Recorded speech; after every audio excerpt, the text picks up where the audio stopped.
the exercise will move smoothly here. So, well, thank you. That was good feedback from Bolga Central. It looks like voting has stalled. It's going a bit slow. We heard the agents speak to the reasons.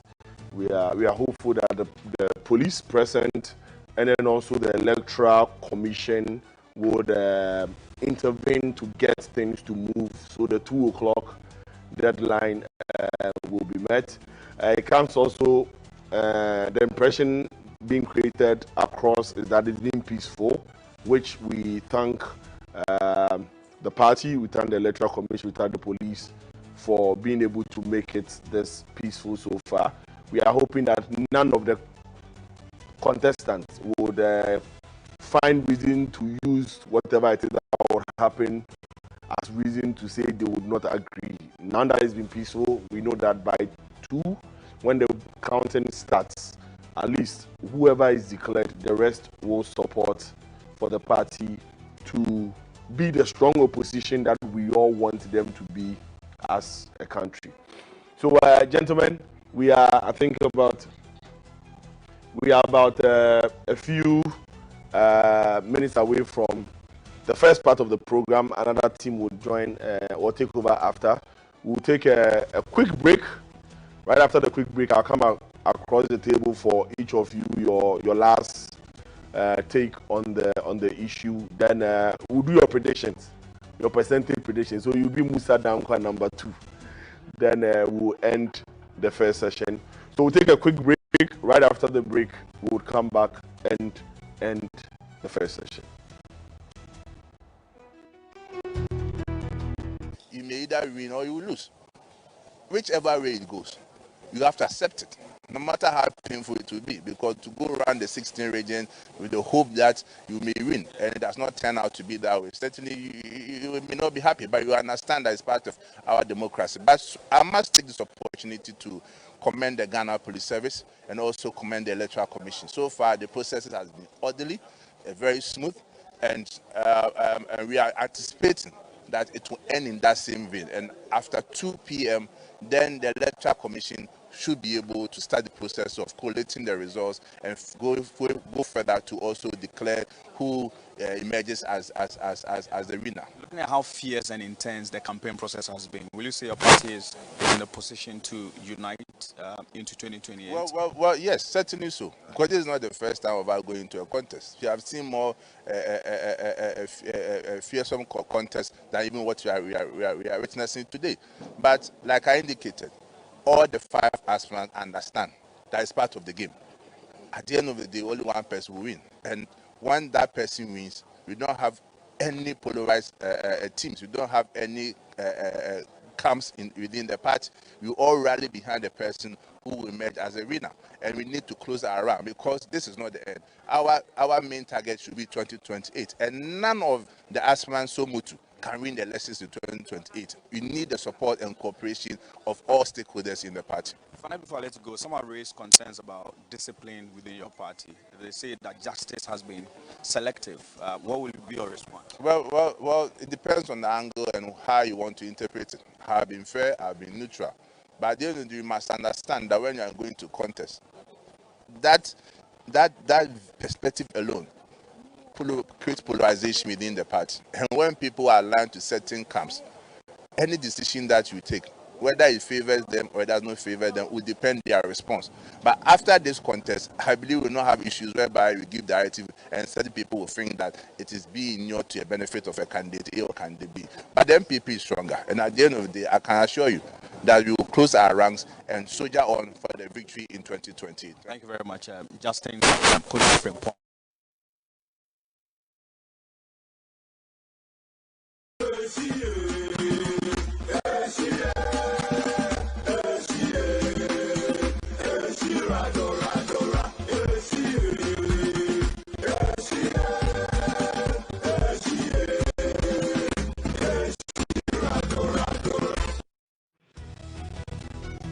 It's not fair, and if it's not fair, they will not be loyal to the system, because they are drivers of trust and confidence in political parties, one of which is process. So if due process is not followed, it creates a whole lot of problems. So when I'm talking about discipline, that's exactly what I mean. A lot of people, when they think about discipline, try to weaponize the disciplinary system against certain people they do not like, and that's not the point, because discipline comes from disciple. It's correctional. So will you say that that's what is happening currently in your party? But there's a strong perception that the justice system is not fair. It's not applied evenly, and that is a problem. And it signals to people outside of the party that we're not serious, because we want to be given the opportunity to govern. And so the only way people can see whether or not we are ready is the way we handle things within. So if you don't handle things properly within, you signal to people outside that you're actually not ready for governance. If you cannot follow your own processes, how can you assure Ghanaians that when the country is handed to you, you'll be able to follow the processes? So will you call for a complete overhaul for the current national executive? Well, that's not for me to say. I mean, we'll go through an election, and if the good delegates of this party decide that they want to change everybody totally, that's fine. What I'm saying here is that I want to run. Fire and let's go.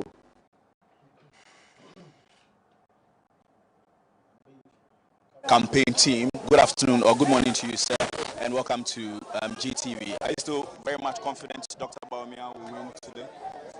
Well, thank you very much. I think that so far reports indicate that more than half of the country, close to 70-80%, have already cast their vote, and I'm very sure that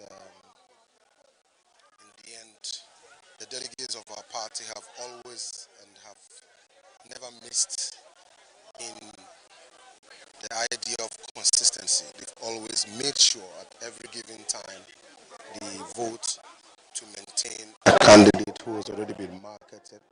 And if you look at the composure, if you look at the resilience of His Excellency Dr. Mahmoud Bawumia throughout this campaign, it just tells you that this has been yet another path of making him a better person in getting ready to lead our party into the 2028 election. So I'm pretty confident that he will come out very victorious in this election. The Ken campaign team, of course, a leading member, he agrees and accepts that the process has been smooth, transparent.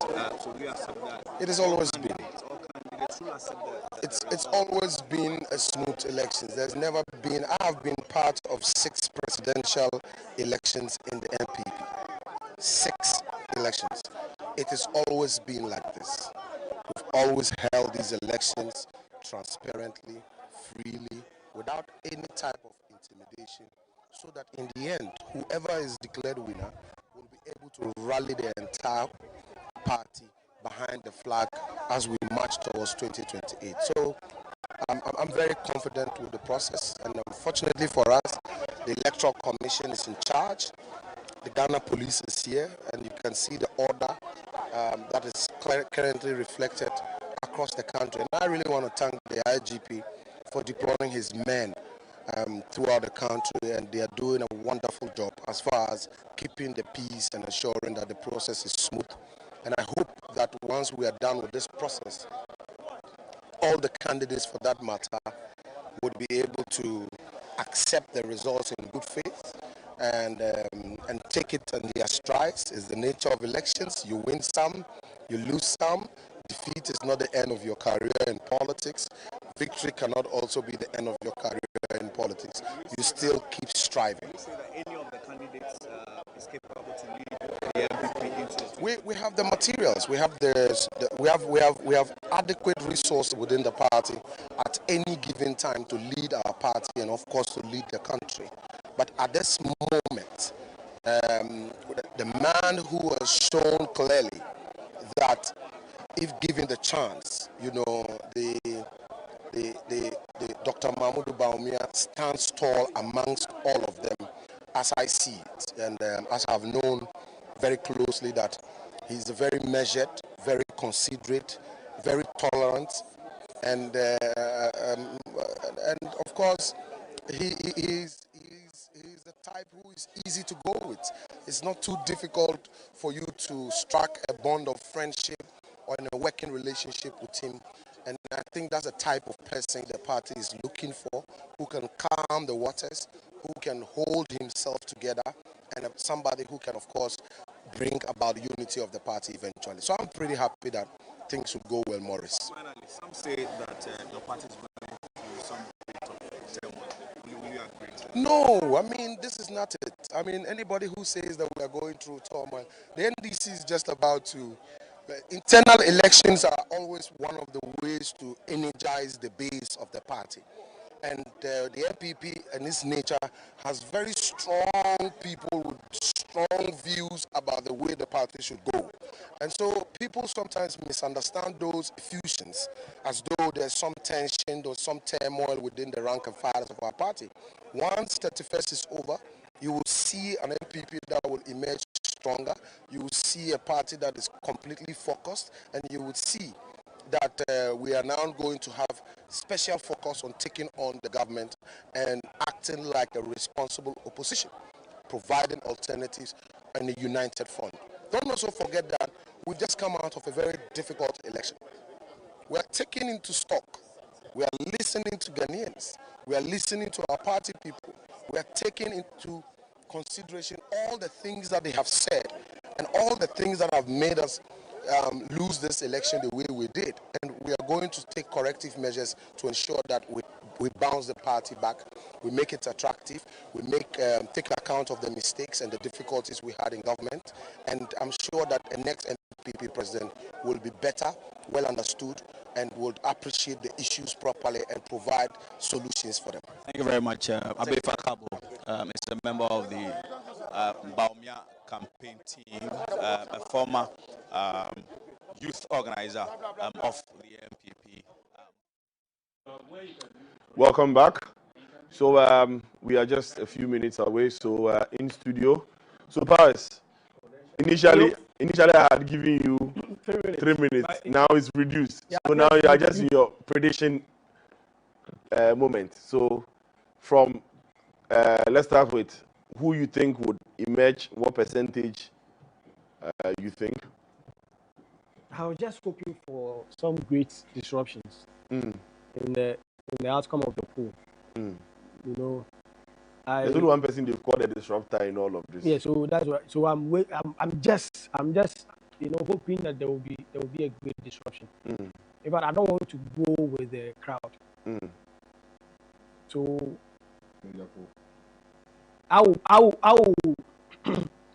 I'll place Kennedy first. Baumia second. Brian third.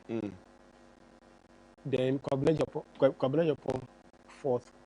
Educhum fifth. So this will be my one time 50 plus 1, or you think there will be a runoff? No, I don't anticipate a runoff. You don't anticipate a runoff? It should be Kennedy 50 plus 1. Baumia should hit over around 48.7. Then the rest we share the. That's a narrow margin you're exactly. Giving. That's good. Yeah, that's my prediction. I'm just trying to go tough, and I just want to see a change in the outcome of the poll. I mean, what has been generally predicted, I'm hoping there will be a change. Yes. Right. You are playing that's advocate. Exactly. Right. I don't want to mention the devil, but no advocate. Yeah. Prof. The devil must be mentioned. Prof. I think it's a political process that we must all be interested in as Ghanaians because of the caliber of the MPP as the largest opposition party. But there's something in political science we call the primaries penalty. All the things that has been said during the primaries will definitely be used against the candidate who eventually emerges as a winner. Definitely. So there's definitely going to be bruises, financially, reputational, what have you. But one thing that is certain is that after these primaries, the MPP needs to rally around the emerging winner, and they see how we are waiting for them to see how we'll go into the 2026 election. But I believe there's still a lot of time ahead. that whatever fractures may emerge, you'll be able to mend it before 2026. Okay. I wish them all the best. Prediction. I think all the points towards Bawumia win. So I think he's likely. And you agree to no runoff one time? No, I think he will take it one off. One off. Yeah, that's what all the post predicts. Right. And I'm a strong believer in post. Yeah. Lawyer. Yes, I'm not sure why you were scared to use the devil advocate when it comes to my good friend. He does not. He doesn't wish Ghanaians very well at all. I have no doubt that Dr. Bawumia will emerge as a winner, and it is right also because of the person he is. As I said earlier, he's calm and collected. He's the most marketed candidate among all the five. When it comes to resource mobilization, even though he's not a rich man, he can mobilize resources for the general election. Right. And the last election demonstrated that. So for me, I have no doubt. It's for this reason that, Musa Dankwa is just revealing the reality. So what's your prediction? I have no doubt. So what percentage are you looking at? 60 to 70%. Wow. Landslide. Yes. I wish he could get more than more. I just 60 to 70%. I have no doubt he's going to landslide with clear margin. Kwame. Eh? I don't want to predict. Right, already predict. No. I don't know. I see my prediction. My earlier submission was based on the comparative analysis. Yes. So if that's what you want me, so but I'm saying that in terms of the percentage, I just want to let's go and okay. But do you think there will be a runoff? I don't think so. I don't think so. You think it will be a one-touch? I see what you are trying to do. But give us the results of your analysis earlier. I think okay. Well, so if you push me, I think Bawumia will win by 53%. Right. Okay. Right. It's still a win. 53. Your submission, you made it. Yes. Why do you want a disruption? I'm sure you might not even put Ken second from what you said earlier. No, yes, Bawumia. You see, Ken the rest all those really, people, I don't really care about them like that. Oh yeah. Right. Anyway, so yes, we would be joined, or another team will take over from us. George Sapo and Doreen Ampofu will take over for the second part of the program, and then they will be joined by Dr. James Kwabena Bonfe, lecturer at the UPSA, Emmanuel Senyo Amekulenu, he's a member of the NPP communication team, and then also Emmanuel Mensah, Deputy General Secretary for NPP USA, and George Yishi, member of the NPP communication team.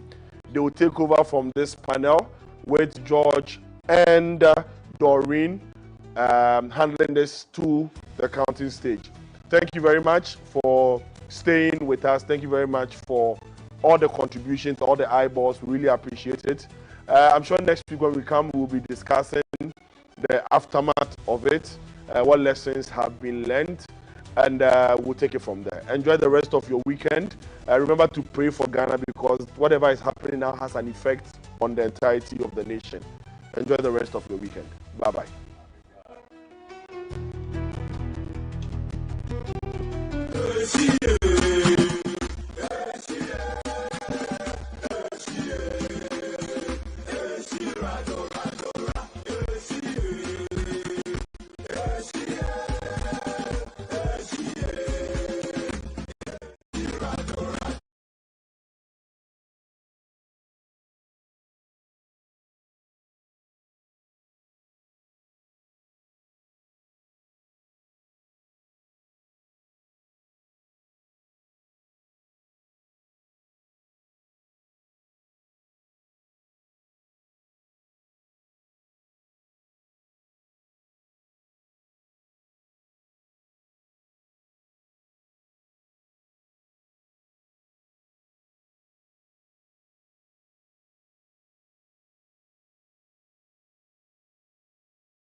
you may either win or you will lose.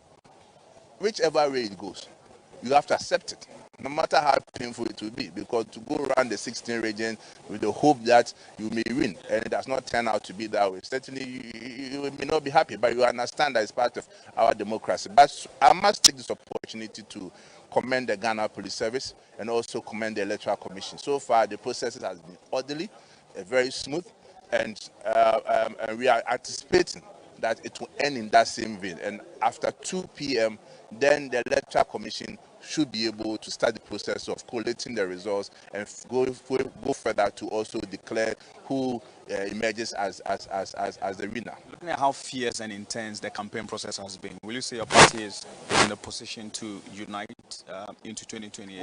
Well, yes, certainly so. Because this is not the first time of our going into a contest. You have seen more fearsome contest than even what we are witnessing today. But like I indicated, all the 5 aspirants understand that it's part of the game. At the end of the day, only one person will win. And when that person wins, we don't have any polarized teams. We don't have any camps within the party. We all rally behind the person who will emerge as a winner. And we need to close our round, because this is not the end. Our main target should be 2028. And none of the aspirants so mutu can win the elections in 2028. We need the support and cooperation of all stakeholders in the party. Finally, before I let you go, someone raised concerns about discipline within your party. They say that justice has been selective. What will be your response? Well, it depends on the angle and how you want to interpret it. I've been fair, I've been neutral. But at the end of the day, you must understand that when you are going to contest, that perspective alone creates polarization within the party. And when people are aligned to certain camps, any decision that you take, whether it favors them or it does not favor them, will depend on their response. But after this contest, I believe we will not have issues whereby we give directive and certain people will think that it is being inured to a benefit of a candidate A or candidate B. But the MPP is stronger. And at the end of the day, I can assure you that we will close our ranks and soldier on for the victory in 2020. Thank you very much, Justin. Into a family dedicated to public service, Dr. Mahamudu Bawumia pursued a path of excellence in academics. His father, Alhaji Mumuni Bawumia, was a respected diplomat and politician. Alhaji Bawumia played a significant role in the formation of the Northern People's Party, together with other Northern political stalwarts such as S.D. Dombo, Yakubu Tali Tolongna, J.A. Brahma Kabachu Wora, and Mr. J.A. Nagba. They became the founders and kingpins of the Northern People's Party, which pushed for the development of the Northern Territory. Leaders of this party later joined force with their colleagues in the South to form the United Party, which is the political tradition of the New Patriotic Party. From an early age, Dr. Bawumia showed exceptional intellect and passion for learning. He earned a Bachelor of Science degree in Economics from Buckingham University, UK, a Master of Science degree in Development Economics from Oxford University, UK, and a PhD in Economics from Simon Fraser University, Canada. He has held academic positions as Assistant Professor of Economics, Baylor University, USA, Visiting Scholar, University of British Columbia, Canada, and Visiting Senior Research Associate, Center for the Study of African Economies, Oxford University, UK. He has also served as a Visiting Professor of Economic Governance at Central University, Ghana. As an economist and banker, Dr. Bawumia had a prestigious career, which includes serving as the Deputy Governor of the Bank of Ghana from 2006 to 2008 and the Resident Representative of the African Development Bank in Zimbabwe in 2011. Dr. Mahamudu Bawumia contested as running mate to the New Patriotic Party candidate Nana Addo Dankwa Akufo-Addo in the 2008 election. With this, the NPP increased a share of the vote compared to 2004 in all the then 3 regions of the North, in both the first and second round. Dr. Bawumia was re-nominated as the vice presidential candidate to Nana Akufo-Addo for the 2012 general election in March 2012. However, the NPP lost the presidential election to NDC's John Mahama. Dr. Mahamudu Bawumia has proven to be the most influential vice president in Ghana's history, having been selected as a running mate on 4 consecutive times: 2008, 2012, 2016, and 2020, and emerging as vice president in the last 2 presidential elections in 2016 and 2020 respectively. A starring role as the NPP's lead witness at the 2012 election petition at the Supreme Court is undoubtedly one of his highest points. Through his appearance at the Supreme Court, terms like pink sheet and "you and I were not there" entered the lexicon of Ghanaian politics.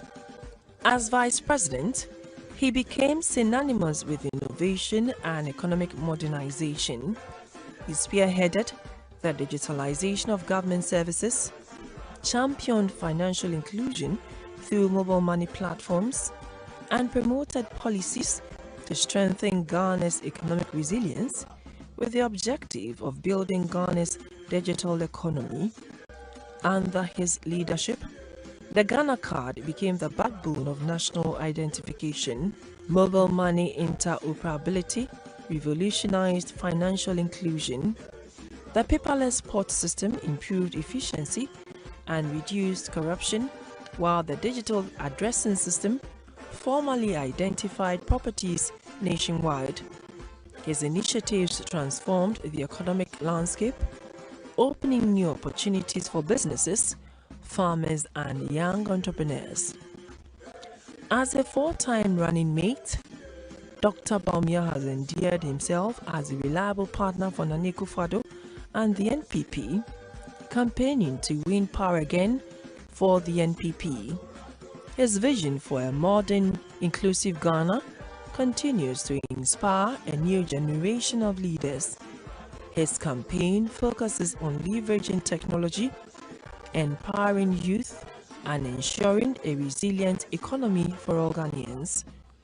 Dr. Bawumia is a consummate politician who, in political discourse, believes in speaking to issues with data and facts. Dr. Bawumia presents himself as a candidate capable of continuing Ghana's economic modernization, technological innovation, and inclusive growth.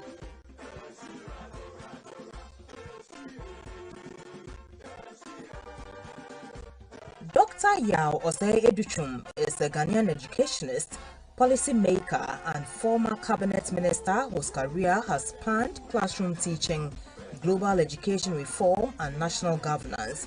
With more than 30 years of experience in education. Additional postgraduate studies in security and intelligence from Georgetown University, USA, and a Master of Arts MA in security and intelligence from the University of Leicester, UK, later complementing his expertise with certifications from Massachusetts Institute of Technology and HP University in India. Dr. Brian Acheampong started his political journey as a grassroots activist who once served as the Chief of Staff at the NPP headquarters under the late Chairman Jacob Echa-Bilamte, where his organizational prowess and strategic vision earned him respect as a unifying force. Brian then entered Parliament in 2016 after succeeding the late Peter Wiate-Prempeh, a member of Parliament for the Abetifi constituency. Now a strong member of the NPP, Brian served as the Member of Parliament for Abetifi, serving in the 6th, 7th, and 8th Parliaments. He had the opportunity to serve on several committees in Parliament, including the Food, Agriculture, and Cocoa Affairs Committee, the Defense and Interior, Appointment Committees, Privileges and Immunities Committees, serving as a ranking member for the Security and Intelligence Committee and chairman of the Parliamentary Committee for Foreign Affairs. Dr. Brian Champong was the Minister for Food and Agriculture, Minister of State at the Ministry of the Interior, Minister of State at the Ministry of National Security, Emri Invest Ghana Limited, and CEO into IT. Dr. Brian Champong's exceptional contributions to public service, agriculture, education, and philanthropy have earned him several prestigious recognitions, thus the Order of the Volta, Member Category 2024, which was in recognition of his significant contributions to Ghana's development, commendation from Casapreco Company Limited in April 2020 for his instrumental support in Ghana's fight against the COVID-19 pandemic, and honored by Ghana National Association of Teachers in August 2021 for providing scholarships to members in the Kwo East District, reflecting his dedication to empowering educators and enhancing education. In 2025, Brian Champong announced his intention to contest the 2028 presidential primaries of the New Patriotic Party (NPP). He made this declaration during a courtesy call to the leadership of the Presbyterian Church of Ghana, where he also sought their spiritual support in advancement of the party's internal contest. He joins the flag bearership race of the New Patriotic Party (NPP), which has 4 other aspirants on the bill, with a campaign philosophy about the people, unity and building a Ghana that works for all, with faith in God and the power of the people behind. Many believe, as a first-timer and a grassroots person, he is a force to reckon with in the presidential race of the NPP.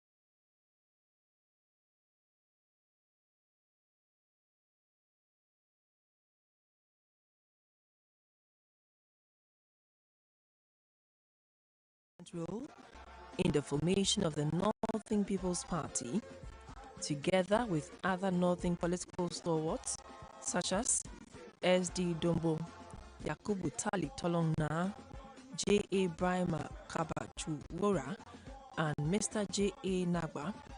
They became the founders and kingpins of the Northern People's Party, which pushed for the development of the Northern Territory.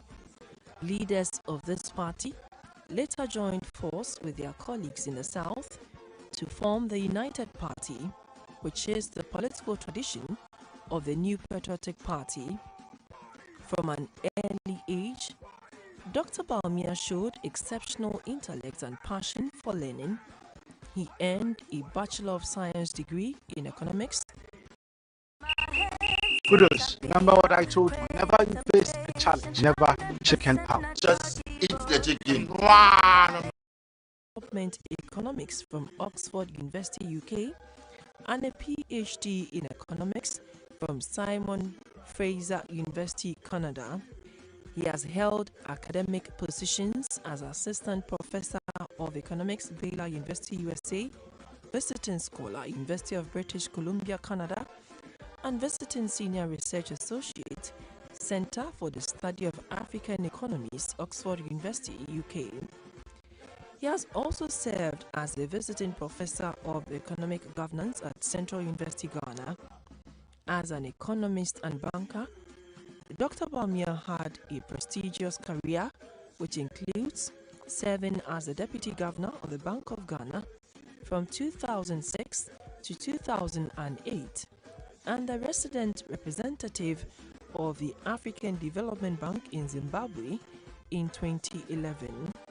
Dr. Mahamudu Bawumia contested as running mate to the New Patriotic Party candidate, Nana Addo Dankwa Akufo-Addo, in the 2008 election. With this, the NPP increased a share of the vote compared to 2004 in other than 3 regions of the north in both the first and second round. Dr. Bawumia was re-nominated as the vice presidential candidate to Nana Akufo-Addo for the 2012 general election in March 2012. However, the NPP lost the presidential election to NDC's John Mahama.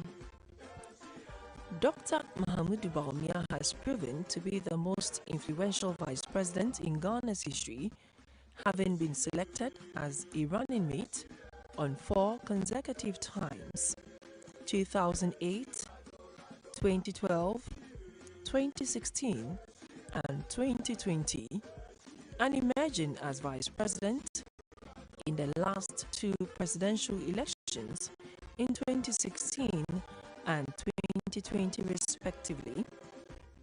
His starring role as the NPP's lead witness at the 2012 election petition at the Supreme Court is undoubtedly one of his highest points. Through his appearance at the Supreme Court, terms like pink sheet and "you and I were not there" entered the lexicon of Ghanaian politics. As vice president, he became synonymous with innovation and economic modernization. He spearheaded the digitalization of government services, championed financial inclusion through mobile money platforms, and promoted policies to strengthen Ghana's economic resilience with the objective of building Ghana's digital economy. Under his leadership, the Ghana card became the backbone of national identification. Mobile money interoperability revolutionized financial inclusion.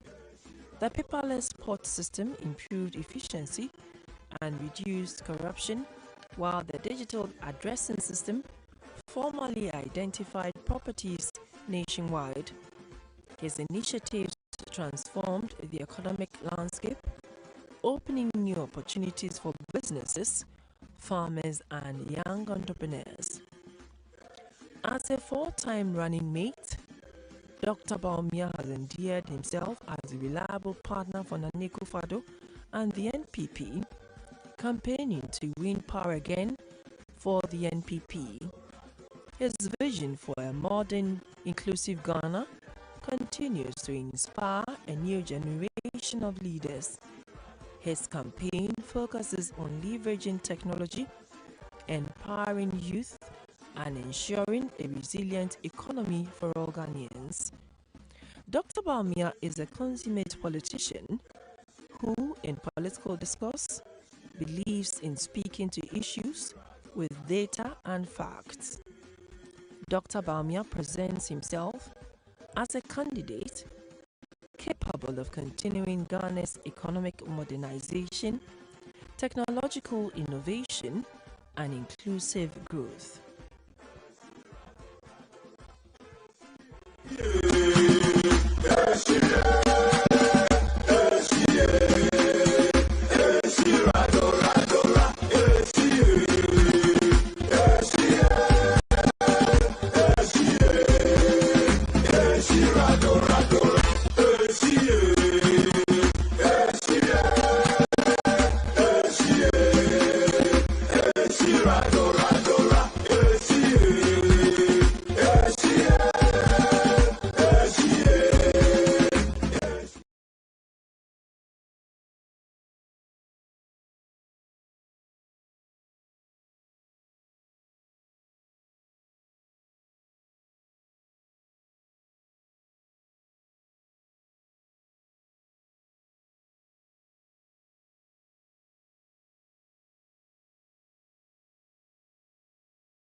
exercise is taking place at a polling station that is known as Centenary. That's the polling center here.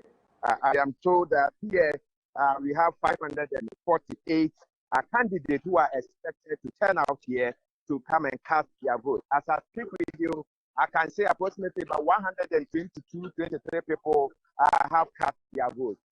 Why this center is very important or quite important is the fact that it is the center of one of the candidates who are contesting in this, of course, and that happens to be Honorable Kennedy Ohene Ejapon. He is voting here, and as I speak with you, he has already voted. You will see in your shot, Honorable Kennedy Ejapon casting his vote at this particular center. We spoke with him, and he looked so enthusiastic. And of course, we have to find out from him whether so far he's okay with the process and the procedure so far, and he seems okay with the process so far. And according to him, if it will go as he has seen here, then of course there will not be any problem, and that's exactly what all of us are expecting. But briefly, let me take you through what is happening across the central region. In the central region, the voting is taking place in 29 polling centers. 29 polling centers. And somebody may ask why? Because the constituencies are 23. But here, the region, the centers now we've been given to by the electoral commission is 29. This is because for Cape Coast, for instance, we have two centers, that is Cape Coast North and Cape Coast South. Because it is big, it's divided. So there we have two centers. When you go to a place like Agona Street, that's the Agona West constituency, there, even though it's one constituency, because of the nature of the constituency, it's been divided. So they are going to have two. No, if you see victory, I don't think no vote. We hope it doesn't happen.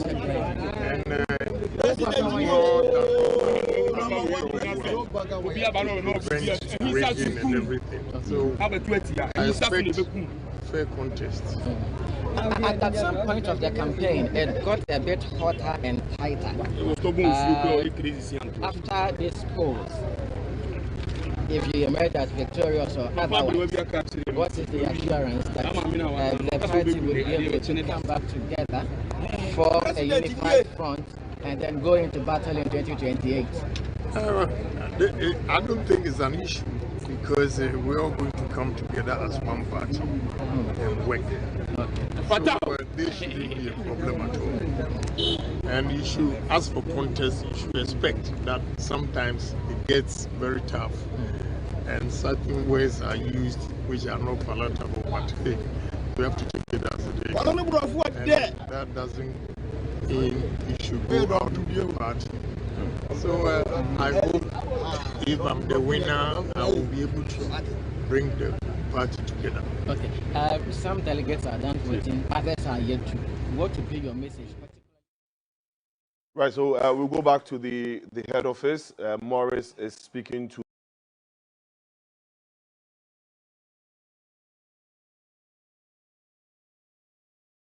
you may either win or you will lose.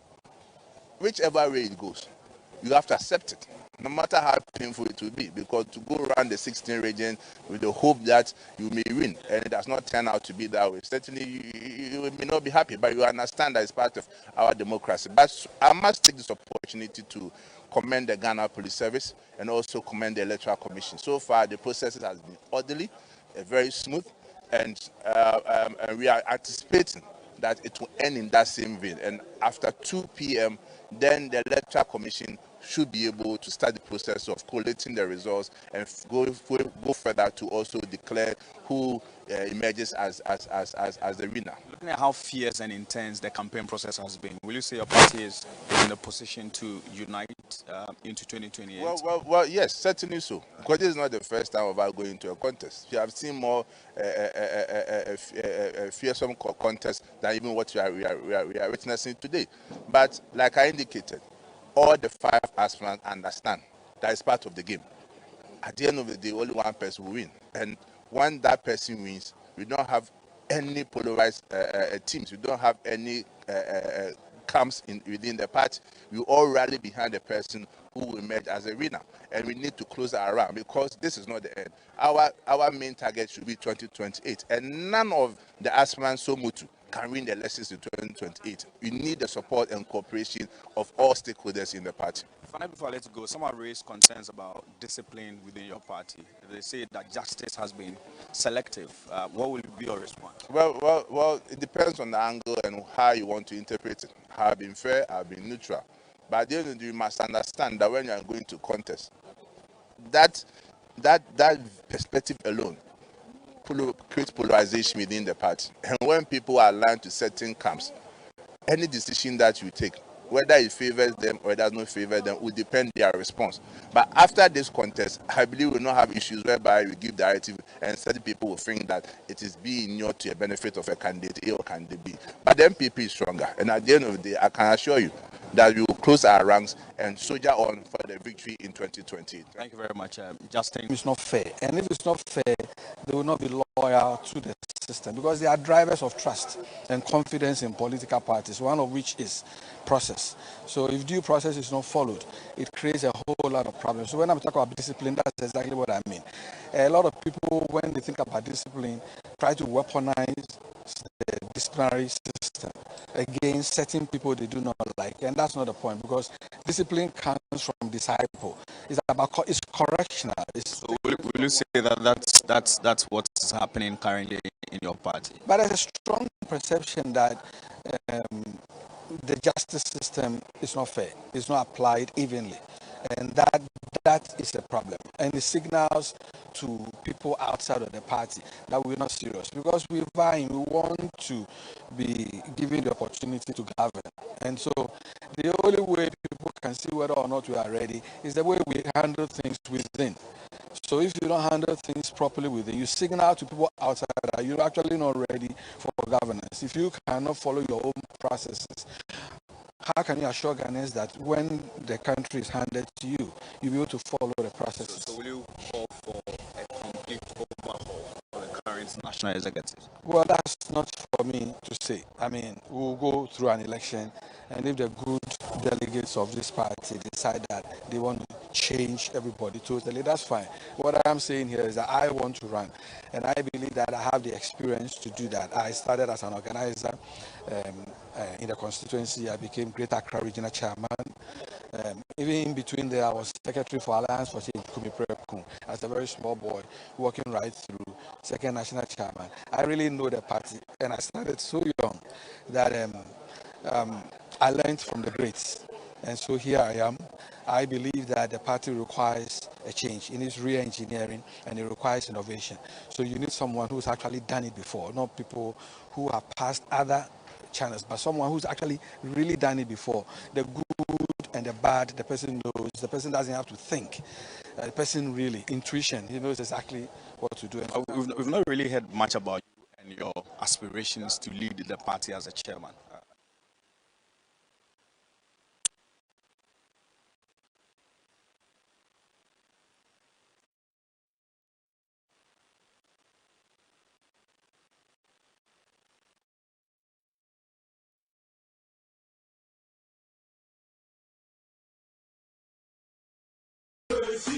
President, not as a messiah, but as a manager of systems, an engineer of governance.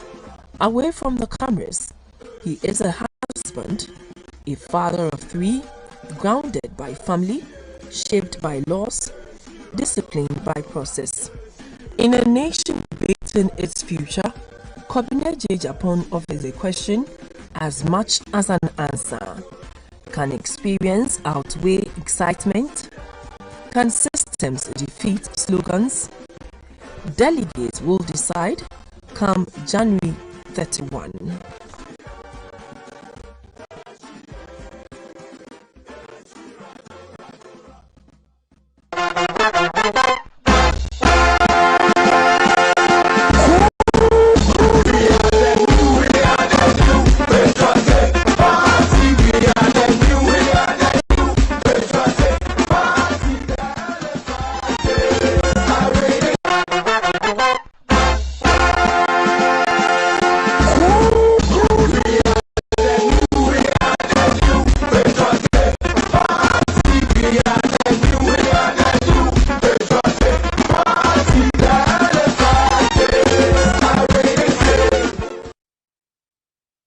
Well, it's crunch time. The wait is over. This is the moment for MPP delegates. The big question remains, who can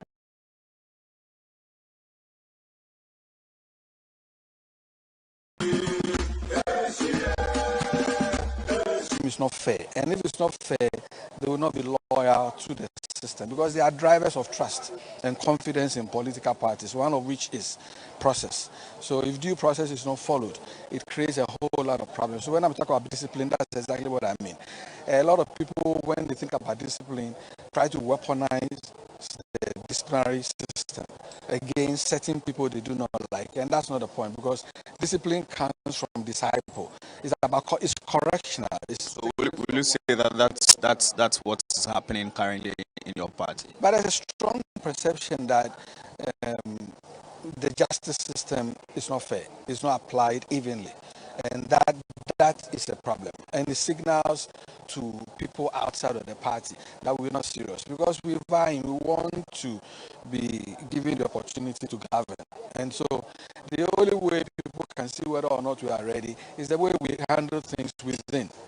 So if you don't handle things properly within, you signal to people outside that you're actually not ready for governance. If you cannot follow your own processes, how can you assure Ghanaians that when the country is handed to you, you'll be able to follow the processes? So will you call for a complete overhaul for the current national executive? Well, that's not for me to say. I mean, we'll go through an election, and if the good delegates of this party decide that they want to change everybody totally, that's fine. What I'm saying here is that I want to run, and I believe that I have the experience to do that. I started as an organizer in the constituency. I became Greater Accra Regional Chairman. Even in between there, I was Secretary for Alliance for Change, Kumi Prekum, as a very small boy, working right through, second national chairman. I really know the party, and I started so young that I learned from the greats. And so here I am. I believe that the party requires a change. It needs re-engineering, and it requires innovation. So you need someone who's actually done it before, not people who have passed other channels, but someone who's actually really done it before. The good and the bad, the person knows. The person doesn't have to think. The person really, intuition, he knows exactly what to do. We've not really heard much about you and your aspirations to lead the party as a chairman.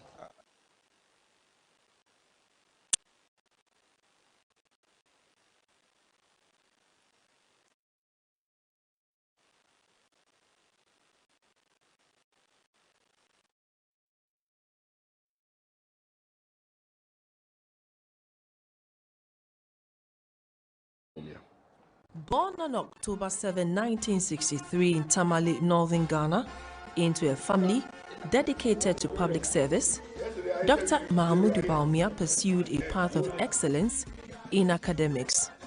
His father, Alhaji Mumuni Bawumia, was a respected diplomat and politician. Alhaji Bawumia played a significant role in the formation of the Northern People's Party, together with other Northern political stalwarts such as S.D. Dombo, Yakubu Tali Tolona, J.A. Brahma Kabachu Wora, and Mr. J.A. Nagba. They became the founders and kingpins of the Northern People's Party, which pushed for the development of the Northern Territory. Leaders of this party later joined force with their colleagues in the South to form the United Party, which is the political tradition of the New Patriotic Party. From an early age, Dr. Bawumia showed exceptional intellect and passion for learning. He earned a Bachelor of Science degree in economics from Buckingham University, UK, a Master of Science degree in development economics from Oxford University, UK, and a PhD in economics from Simon Fraser University, Canada. He has held academic positions as Assistant Professor of Economics, Baylor University, USA, Visiting Scholar, University of British Columbia, Canada, and Visiting Senior Research Associate, Center for the Study of African Economies, Oxford University, UK. He has also served as a really, good. I long to see the rest of, an hour and a half that is left, that it will continue, this way until we can fully count the ballots and the victor becomes, the NPP. Any candidate you are rooting for? Well, I am certainly, rooting for a candidate. I'll be very, transparent with you. I do not, want to state that here, but it's important, to indicate that regardless of who, whether I support the individual or not, every single one of them that comes out, to represent us is certainly, for the collective, interest of us as a party. And I said this, earlier this morning, that we can only have one flag bearer as a party in every given contest.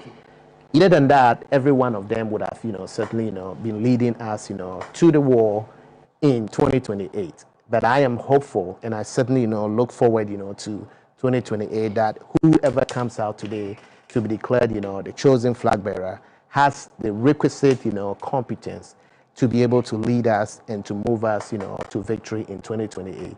Because Ghanaians, I am looking forward to whatever, bargain we had, with Ghanaians on December 7th of 2024, which service that was rendered, we were told that we have paid our dues and therefore needed to take, its back seat for others to come in and do whatever they have to do to lead us as a country.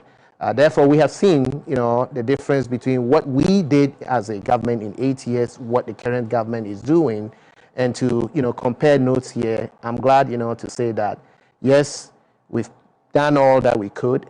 Ghanaians, certainly had given us, the grade. We're looking forward, to the mark that is ahead. And once we come out of this, process here, we'll be more stronger than we have ever been as a party, looking for victory in 2028. Thank you so much. So, George, I'll come to you, but that is after I go to our correspondent, Daryl Alantego. He's reporting from Sotum. So, Daryl, if you can hear me, what is currently happening? We have just a little over an hour for the process to end. What is happening in Sotum? Well, thank you very much, Doreen. Great, you mentioned the process has about an hour to go. I can tell you from what I can see here on the ground, if I flip my camera around, you will realize that the queue is not one that is going away in a matter of an hour. There are scores and scores and scores of people out here who are still waiting to be called upon to cast their vote. Interestingly, this is Maranatha University. It has A and B polling stations. Put the two polling stations together, you have 1,492 people waiting to cast their ballots. I am going to be speaking to one of the delegates waiting to cast his vote to find out what his impression is so far.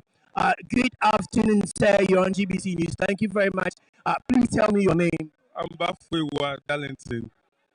Mr. Bafwewa Darlington, what would you say has been your general impression with the whole exercise? Oh, the exercise has been smooth. Beginning, the queue was not going that quick, but I think from about an hour going, the queue is much faster. We were at the back now. You can see that we are close to cast our vote. So, all in all, it has been good. What is your expectation? Would you like to share it? As in the outcome of the... Absolutely. Oh, well, we all know it's the best, the first three, 1, 2, and 3. So, it's about them. Not too long ago, a delegate whispered to me that, as you mentioned, the first three had their men come around and they generously got you breakfast, lunch, and dinner. Was that the case with you as well? Oh, I didn't see that, but I think it's normal. When it gets to this kind of exercise, people want to, because we have been in the queue for long. Some came here so early as 5 and stuff. So I think it's in line. It's in line to be incentivized. Oh, yeah, it's in line. We have to be real because people have been waiting for long, and it's a reality. So that's fine. given that you're saying this is normal, what happened to those who were not able to provide you breakfast, lunch, and dinner? But I don't think that would have any impact on it. But you see, if you didn't get it, you didn't get it. But if you had it, it's okay. But I don't think that will make any changes in the. Have you been worried about the way the leading candidates have carried themselves in the campaigning process? So the leading, as in Baumia. Well, I'm saying leading candidates. If you know who leading candidates are, you may as well mention. But are you impressed with the way each of the candidates who are up for election has carried themselves? Oh yeah, all in all, it has been good. It has been good, and I would not say when you say leading, as if you know what the outcome would be, but they're all leading candidates. Yes, that's so very good. So that in that saying that it has been good. All has been calm. When you get to Anyaso Tomiaye, you see the various leadership, current MP, our former MP, they are all organized. Everybody is still waiting to see what happens. But as I said, there can be surprises. Mr. Bafo, we're grateful you're speaking to us at GBC News. And so I'm going to come across and speak to another delegate who was earlier eager to speak to GBC News. In fact, she mentioned that, so again, this is some of the incentives. While people are in the queue to vote, I saw earlier where water was being shared. Now, drinks are being given to delegates who are waiting to cast their vote. And that is what it is. I am going to be speaking to Mama here and find out what their impression is. But we're going to be speaking in the local Tree dialect. Ma, me pacho edio me ma. Me jo ye ba. Me pacho wanya kwa tuaba. My delight no so I nyando me so. Enti me di obi achi na mabetina mabre. O hwe se ne nyoma na ekọ na etew sen. Oh, bibia de danakwam no kura ye ba kope. Bibia de danakwam. Wa mi se me di kura me de ametwum wa. Bibia de danakwam. Enti me de ye hwe ba bia bre ya dui bibia ekoso. Enti se nyame ya adom no me say about 2 o'clock. Na yantimi nipa online nim kura na say enwe tam de betu be wie bia no. Na du ho na say Dr. Mahmoud Baumia winia. Bibia wa da bia kire say bibia de danakwam security sam bibia ekoso. Enti ye hwe say obi e ba be ka say obi a eden ewiem because enkunim die ni die Dr. Mahmoud Baumia wadi ka di dada wadi nkunim no so dada. Ada o kan say na obi aka say ewiem ana say be wiem. Oh, say last no ayatu aba no. Me die mi hu say bibia akototo da kwam ba tie wi akire no. Honorable Canada Japan say ewiem ene ye chi na yi ni agent ko sie na say o hai obi nti obi nka obi nchi obi nko sie bibia de da na akwam enti ane de ye wie wadi nkunim so dada o say Masha White so bolo na me nom ye na aka wadi nkunim dada ma me hwe ni say ye gina ho no a me ya report no ma hunu say ebi di coke ni na keka ho e de ba ebi nso kra so aka say ye de bibi kaka brom so mfa nto koku anya bi delegate mu nsaka bi me saka bibia ye lorry fair ye saka because ebi mu fifi kwase ebi mu fifi enti obi a wa man lorry fair nya de a obeba enti obi a saka le lorry fair e wo so de ba na de beto aba no obi a saka na ti say de bibi kakra na wo kan na so ya mpa Honorable Canada Japan man abachi bayire wa ha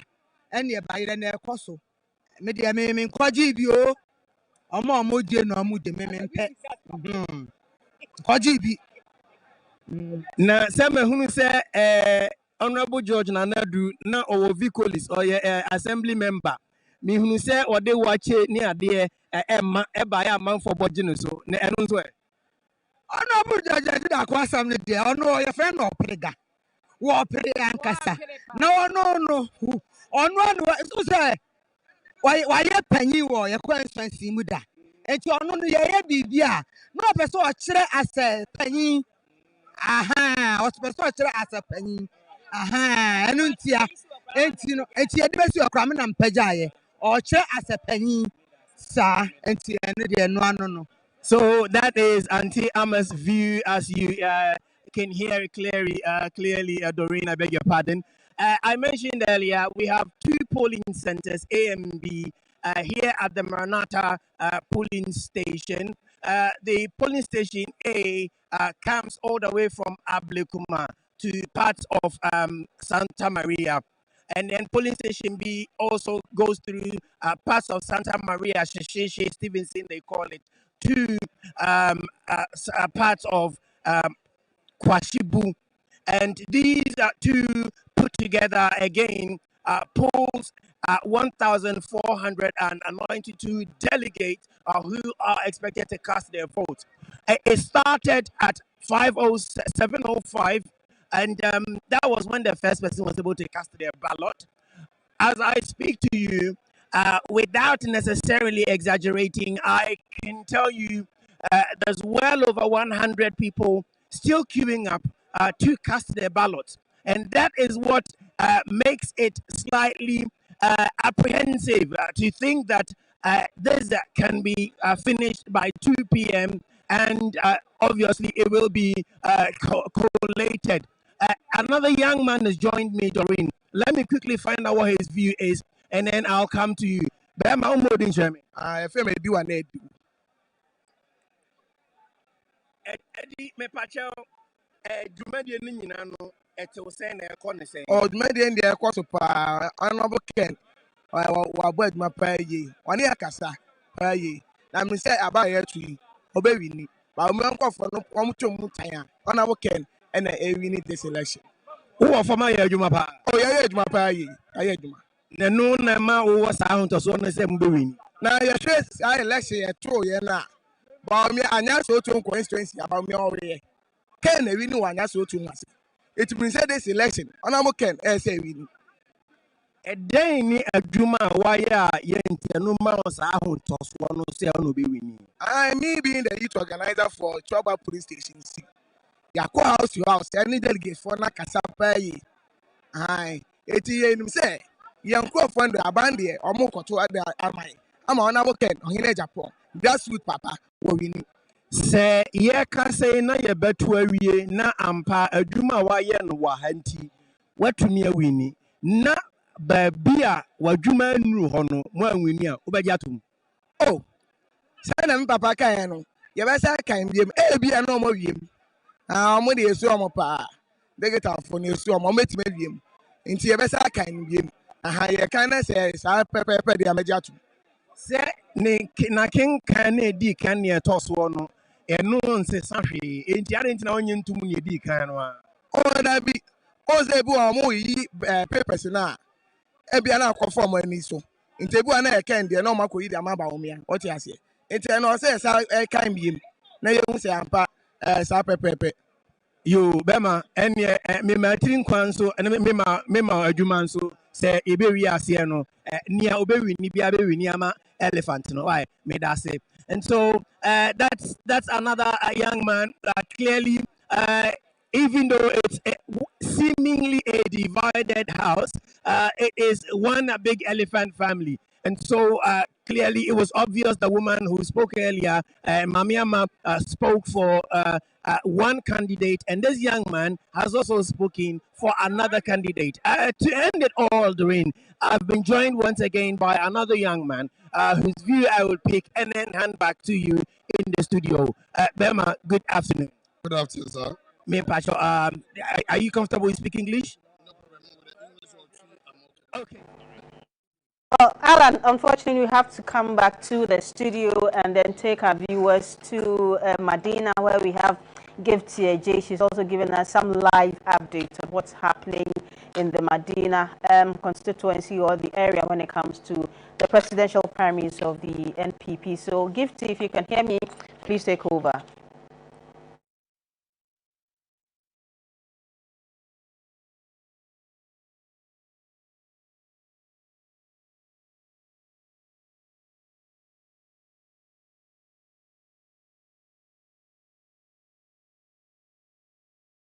Is taking place. So as I speak to you, voting is underway. Voting is underway, and quite a number of people have had the opportunity to cast their ballots. We've been told that so far a total 1,500 people have been billed to cast their ballot, and so far close to 1,000 have had the opportunity to do so, and we still have quite a number of them in the queue, also hoping to exercise their franchise. So we're going to speak to the EC official in charge of this center. Of course, we have centers 1 and B, 1 and 2. So we approach the leader for the center 2. Hello, sir. Good afternoon, and you are live on GBC News and GTV. My name is Gifty AJ. What's your name, sir? My name is Samakole Weston. How is the process so far? Oh, it's going on smoothly. So far, I haven't encountered any problem yet. Do we know how many people are expected to vote in this center? I know you have 1 and 2. Here is 2. How many voted and how many expected? 8 to 4. 8 to 4. Rita, so far. Rita? So far. How many? So far, how many? 7-18. 7-13. 7-13. Yeah. 6-13. 6-13. Oh, okay. Okay. So far, that less than 200 to go. And so, yes, but maybe in 30 minutes or an hour time we'll finish with them. the record is quite impressive. Good job. All the best. I would also want to speak to the candidates' agents. Hello, good afternoon to you all. Are you okay with the process so far? Your name? Okay, my name is Mariam Pokwajaman, and I'm a polling agent for Kenneth Japan. Yeah, so far so good. The voting is going on smoothly. No wahala, like it's perfect. I like that. It's perfect. Hello, Ma. Can you introduce yourself? I'm Esther, and I'm a polling agent for Mr. Brian Champon. And since morning, it's been peaceful and transparent. Thank you. Thank you. I like that. Transparent. Yes, sir. Hello. My name is Elko Edward. Yeah, polling agent for Yao Osei Richu, doctor.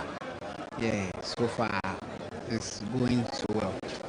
According to plan. Okay, your name, sir?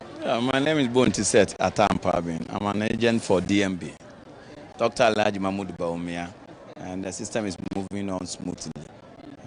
So far, we've gotten 615 voters now, while some are still in queue. So we are expecting high voter turnout today at Medina Polling Station B. Yes, please. We have 2 polling stations. We are B, or 2 polling stations. 1 and 2. Okay. Yes, all the best, and I'm sure Coordinator J. Japan. No. Ken. Yes. My name is Prince Ifa. Yes, agent for Kennedy Japan. So far, it's been successful. We've not had any serious issue. It's been smooth, and we hope that we'll finish within time. Yes. Thank you, sir. All the best. Yes, so you're still watching the live coverage of the presidential primary of the New Patriotic Party, of course, the largest opposition party in this country. But a quick observation, you know, when we were in Adenta, voters had to queue in long queues. There was nothing like chairs, shade for them. But in this particular center, yes, the situation has improved. We have the delegates having some kind of, you know, shade or chairs and tents around them. So it appears a bit better than we observed in Adenta. Hello, good afternoon. Yeah, we are live on GBC News. My name is Gifty AJ. And, oh, okay, please go. Okay, Haji, I want to make us that time now, bye. Oh, me buy and shave, yeah. Bibia come over, Bibia Cosu. Me who say Yamama Kunja kama other centers and Tissa. At what point? Okay, I'm a Kunja fan. Meniaji pa about to some joy. Menaji. Yeah, Hajia is really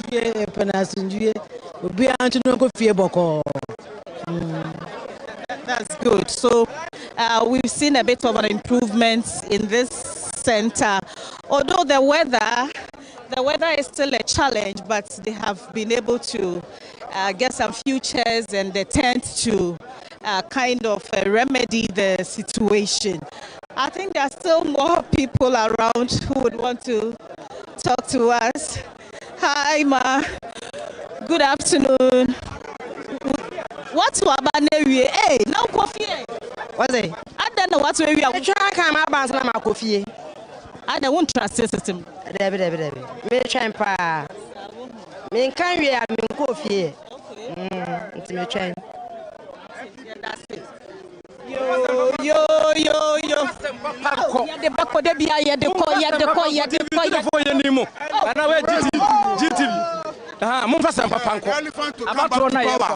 yes, they are going to elect our flag bearer today. Whoever wins today is going to be the next president of Ghana in 2028. We are coming back. Giddy. Yes.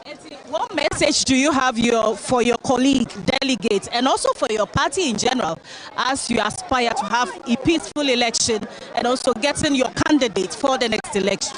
Yeah, we are here to vote for our candidate. Whoever wins is a party member. We are here for peace. Nobody should do something that will distract anybody's peace. And we are going to work after this election. We are going to unite as one family. We are going to fight strong and bring MPP back to power. That's our mission, and that's why we are here. Yeah. Thank you so much, my brother. We are so grateful. So these are sights and scenes and some of the happenings here at the Medina Social Welfare Center, which is actually the center for the Medina Lang Kwantanan constituency here in the Greater Accra region. So Doreen, so far this is what I can share with you and our cherished viewers. Bye for now. Thank you so much, Gifty, for that update. She's been reporting from the Medina Social Welfare Center. And as we all saw, the process has been smooth, no real incidents. Everybody is just waiting for their turn to cast their ballots for this all-important exercise. Now back to the studios. We have three gentlemen with us in the studios. Dr. James Kwabena Bonfe, lecturer, UPSA, CEO of the Census Center for Citizenship, Constitutional and Electoral Systems. You also have Emmanuel Mensah, Deputy General Secretary of the NPP USA, and also George AEC, member, NPP Communications Team. We've heard from Dr. Bonfe. We've also heard from Mr. Emmanuel Mensah. Now it's time to hear from George AEC. George, I mean, we've seen the shots on the screens from Sotum to Medina. We have around 55 minutes for the process to end. I mean, it's been smooth from all the centers we've been to, but what is your own assessment? I'm sure that you've also gone out to, not just, I mean, you are not a delegate, so you cannot vote, but I mean, so you've gone out to observe the process. What are your impressions, what you've seen on the screens, and I mean, as we round up? Yeah, so far, so good. So far, let me say good morning to your viewership production. It's a good afternoon. Sorry, good afternoon to my co-panelists. Yes, this is what we're all expecting, a smooth process. I must commend the Presidential Election Committee and the Executive Committee of the party and for the understanding and agreements reached. Prior to this day, we all envisioning some tensions and disagreements and negative expectations, negative energies all over the place. Fortunately, so far, in fact, I was calm and excited when we were told we were going to have about 70 police officers in each of the polling centers. And I said, that's good. And so far, the arrangement I'm observing, it gives me hope and excitement that, yes, the police have put their foot down and they are going by the orderliness that we are observing, the discipline, everybody's peaceful nature. These are party delegates, okay? They are there representing people within areas. Okay, so you cannot come and misconduct yourself. And then two, because of the presence of the security, I believe it warded off some, otherwise overexcited, belligerent individuals who would have come to cause confusion at the centers. But it's not over yet. We have 55 minutes. Some of these people carry out their acts when is their counting time and all this. But I'm happy with the number of security people present, and I believe they can hold their forts against whoever will want to make trouble. And so I commend the MPP, I commend the Presidential Election Committee led by Joe Weiss and all the others. So far, it's exciting. People are doing what they ought to do, orderly, peaceful, and MPP will be the victor at the end of the day. Let's talk about the Madina Social Welfare Center. I think from what I saw on screens, there were too many people. Yes. No, but I thought they were still in queue. And those who have finished, the lady said she was going to wait. It's about 1 hour to ending. It's allowed, when you do the EC, this thing, they tell you to go after you vote 7 o'clock to maybe 11, 12, they ask you to go. You get it. But by 1 o'clock, come back. So that before 2 o'clock, we can all... What are your anticipations as the process nears? It's a smooth process. Nobody is going to... Okay, we're yet to hear from other parts of the country, but so far, the ones I've heard and then what I've observed, I'm excited and proud to be a member of the New Patriotic Party. And I believe at the end of the day, we'll have a definitive result that will reflect the will of the people, the delegates. Majority of the delegates will make that decision that will carry us into the 2028 elections. Okay, so Dr. Bonfa, I'll come to you. 55 minutes for the process to end. I mean, if you're in a queue at this point, you're going to be allowed to vote. But you have participated in elections. Within now until the time officials say voting is ended, for the candidates, what are the last minute activities that you think they'll be undertaking to get delegates to vote? Are they going to, perform any miracles to change the minds of some delegates? What exactly do you think the delegates will be doing between now and 2 o'clock? Delegates? I mean the candidates, yeah. Well, the election is a process that can be divided into three. The pre-election activities, the during election activities, and then the post. So at this stage, we are still in the during. And whatever is happening today must have been anticipated or contemplated during the before period. And that includes getting voters or delegates out to come and vote. So this is a time based on their own statistics and computation. They should be able to tell the number of delegates on the poll, the polling list, who have come out to vote and those who are not yet in, and how they can reach them either via phone or whatever through their own canvassing activity to come out and vote. And then at this time, they are also monitoring how compliant the process is with the laws that govern the election that they are having and their own rules that they established. And then eyes are on the officials deployed by the Electoral Commission to perform the run of the elections and then the collation of the results and entering them on the results score sheet. So at this stage, those are the things that they are looking at, or they should be looking at, to make sure that all the delegates will come out and vote, especially those that they are certain and sure that they are coming out to vote for them. And I want to believe that once that is done, they can have confidence to trust in the outcome. And elections are not over until the last count, where after the count at the polling center, it now goes to the collation center, where I think they have how many constituencies? They have more than the 276. Yes, about 333. Yes. Polling centers. Plus the national headquarters. That's included. Is that included? 333. You may want to correct me if yeah, So let's say 334. If you add the national headquarters, so you're making sure that all these constituencies nationwide are getting the right numbers transferred to the National Coalition Center where there is one constituency.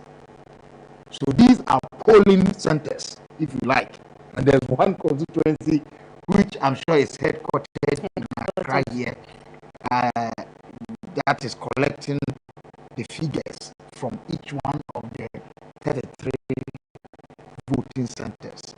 And then the tabulation is done, and the results are then verified by your agents. And I want to expect that by now, each of them will have their own unique collation center, where they will go to the National Coalition Center with some figures in hand to verify or challenge what the parties do. You don't go there. You don't see anyone challenging. Empty-handed to go and cause trouble. So at this stage, I think that for delegates, I'll be surprised if any delegate is now going to make up his or her mind. Yeah, minds are already made up. No, long time ago. And it is insulting, Doreen, to suggest that somebody who has earned the right to be a delegate out of a number of people in a particular electoral area or constituency, at this stage you say that it is some money or some food that they are going to give to that person that will sway or change the person's mind. It's an insult, and people should stop those things. But we've always had reports of last-minute giveaways.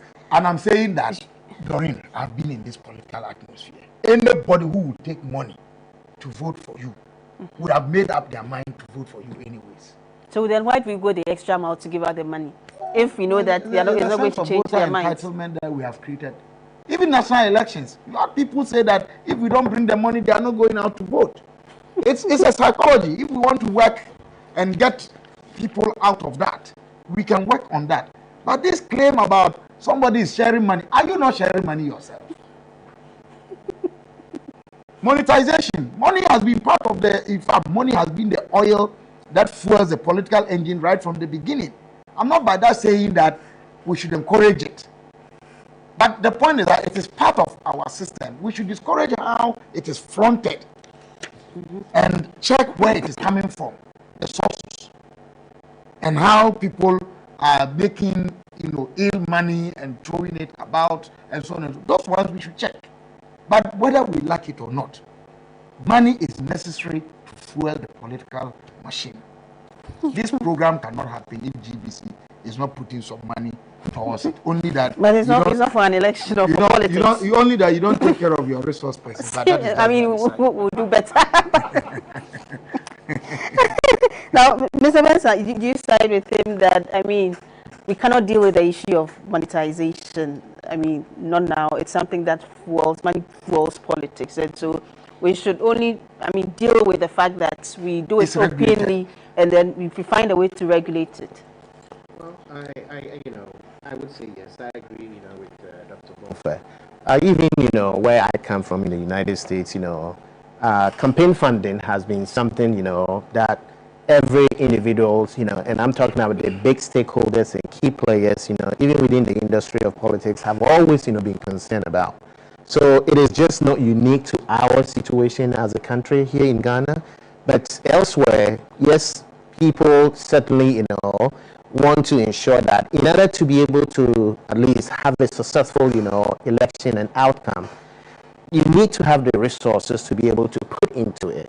You cannot implement, a process, and expect that, the outcome would be bizarre, or a bad one. So honestly, having to go out there and try to ensure that resources are mobilized first and foremost, and those resources must be put into its best effect.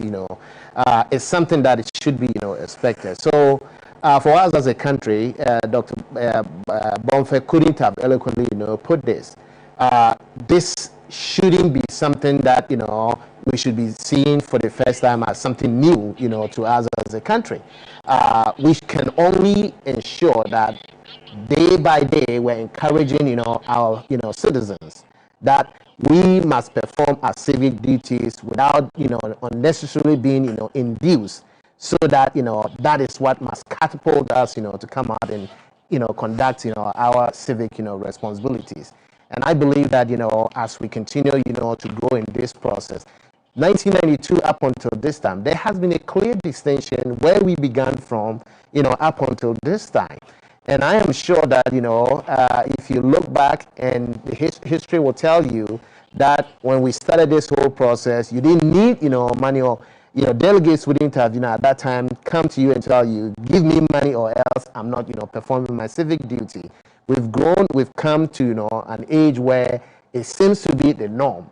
But is that the right thing? We must be in the position to discourage that and ensure that people are more enlightened, so that they understand that it is our responsibility. We should not have to demand before we perform our civic responsibilities. Great. So George, before I come to you, we would have to go to Damongo, where we have Loratu Musa Saka. She is the spokesperson for the Bawumia campaign team. She is in Damongo. We'll pick her thoughts on, what they are doing in the last minutes of the process to get delegates to go out there and vote. Just pick her thoughts on what's happening. Hello, Loratu, if you can hear me. Yes, I can hear you. Good afternoon. Good afternoon, Loratu. So, Loratu, how is Damongo? Damongo is fantastic. It's the process is going on peacefully. The police are in charge of security here. The EC is also conducting the process, and delegates are quite calm. It's been peaceful so far, and that's the aim, to make it end peacefully, and at the end of the day, be victory for the New Patriotic Party. Now, Laura, we are in the final leg, few minutes to 2 o'clock. Yes, few minutes to 2 o'clock. Any last minute touches you are putting in place to get more delegates to vote, to change their minds, anything? I can't speak for the other teams, but I can speak for Dr. Mahmoud Bawumia's team. Dr. Mahmoud's Bawumia's team, and we have been working round the clock. The hard work we've put in so far, if at this minute we have to be putting any last minute touches, then we haven't done it. We are confident that the work we've put in across the 7 constituencies within the Savannah region, with Damongo being the regional capital, we believe that it will be victory for Dr. Bawumia at the end of the day. So far, it's been peaceful. We've all conducted ourselves well. I was at Yape Kosogo this morning, and everything is calm.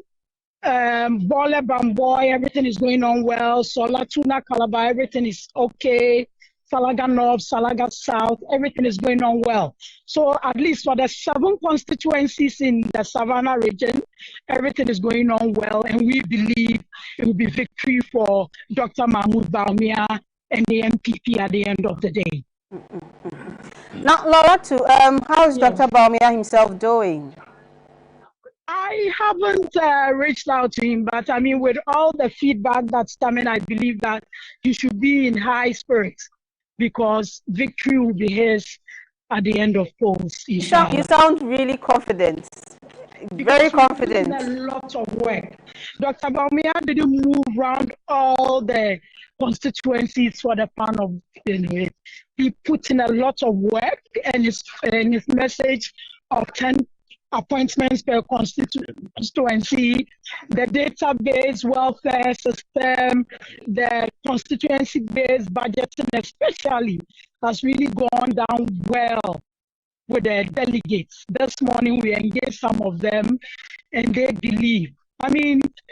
If we are even being very honest as a people or as a party, Why should Dr. Baumia go once? With all the hard work he's put in, with all the rich ideas, the way he's conducted his campaign, I believe, and delegates, majority of them believe that he's our best bet for 2028. He's our best bet for unity in our party. And he's the best man to lead us to solve the problems of the Republic of Ghana. So, Loratu, from what you see at the center, do we have a lot more people in the queue ready to cast their ballots, or would you say that by 2 o'clock everyone would have cast their ballot and then we move on to counting and then collation? With what I see now, at least in Damango, we should be done by 2. But Yape Kosogo, because of the numbers, they have about 943 delegates. That's at 11:45. 357 had voted, but the remaining about 500 were already on the grounds. And the EC officials and the party officials and the police were reorganizing them to facilitate the process. I'll be going back there, but I believe that with the processes that we put in place and with the calm and peaceful nature we are running the process, we should be done by 2 p.m. Great. Thank you so much, Loratu. That's Loratu Musa Saka. She is a member of the Baumia campaign team from Loratu in Damango. We come to Accra, this time to Tema, where Michael Donu is standing by. Hello, Michael.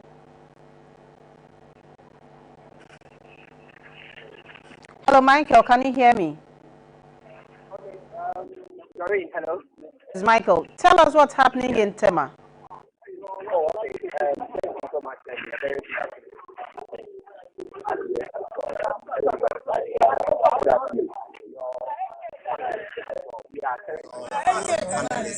We are currently at the Tridiaset Park. This is where the Tema East constituency primary elections is happening. And this morning when we got here, the process has been very smooth, and the process has been also going on. The election started exactly 7 a.m. and all the delegates that must vote have been voting. Earlier on in the morning when we came, it was a very packed area, but as I speak to you, it looks like everybody has been able to cast their vote. But I'll be getting closer to the table to find out the figures as at the numbers that have come through. But if I should run you through the figures that are supposed to be voting here, so here in Tema, they are expecting 1,239 delegates, and because of the huge number, it's been divided into 2, and so we have Center A and Center B, and so Center A has 586, and then Center B has 653, and so for now the place, as you can see, is virtually empty. The former mayor of Tema is here. We also have some major key party executives also here around. I want to find out from him in just a few minutes the voting will be ending, and how has the process been for you, and how would you describe the whole process, especially here in Tema? Well, so we all know that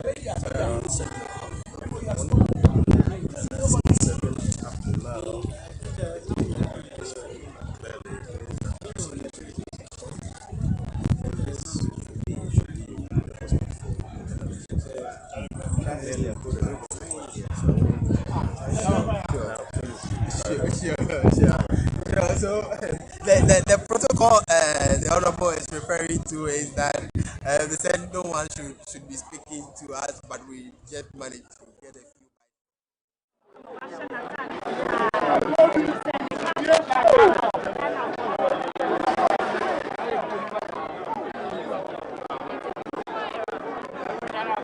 So these are the students here at the NPP headquarters.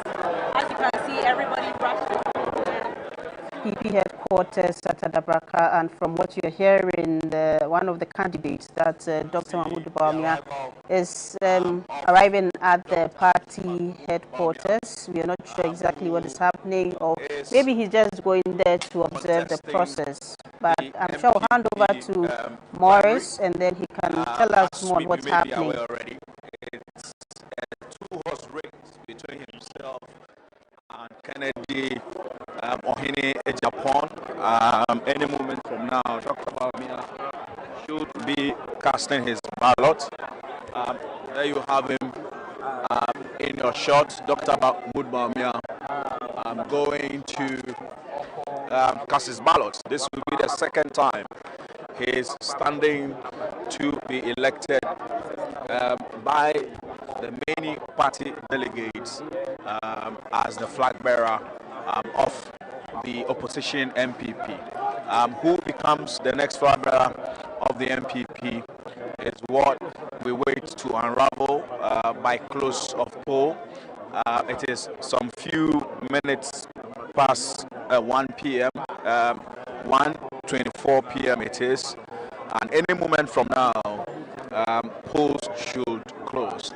That's Dr. Bawumia in your shot, the former Vice President to His Excellency Nana Addo Dankwa Akufo-Addo, an economist, and for that matter, the head of the economic management team when he was Vice President, is in that fierce contest with Kennedy Ohene Ejapon, who becomes the winner.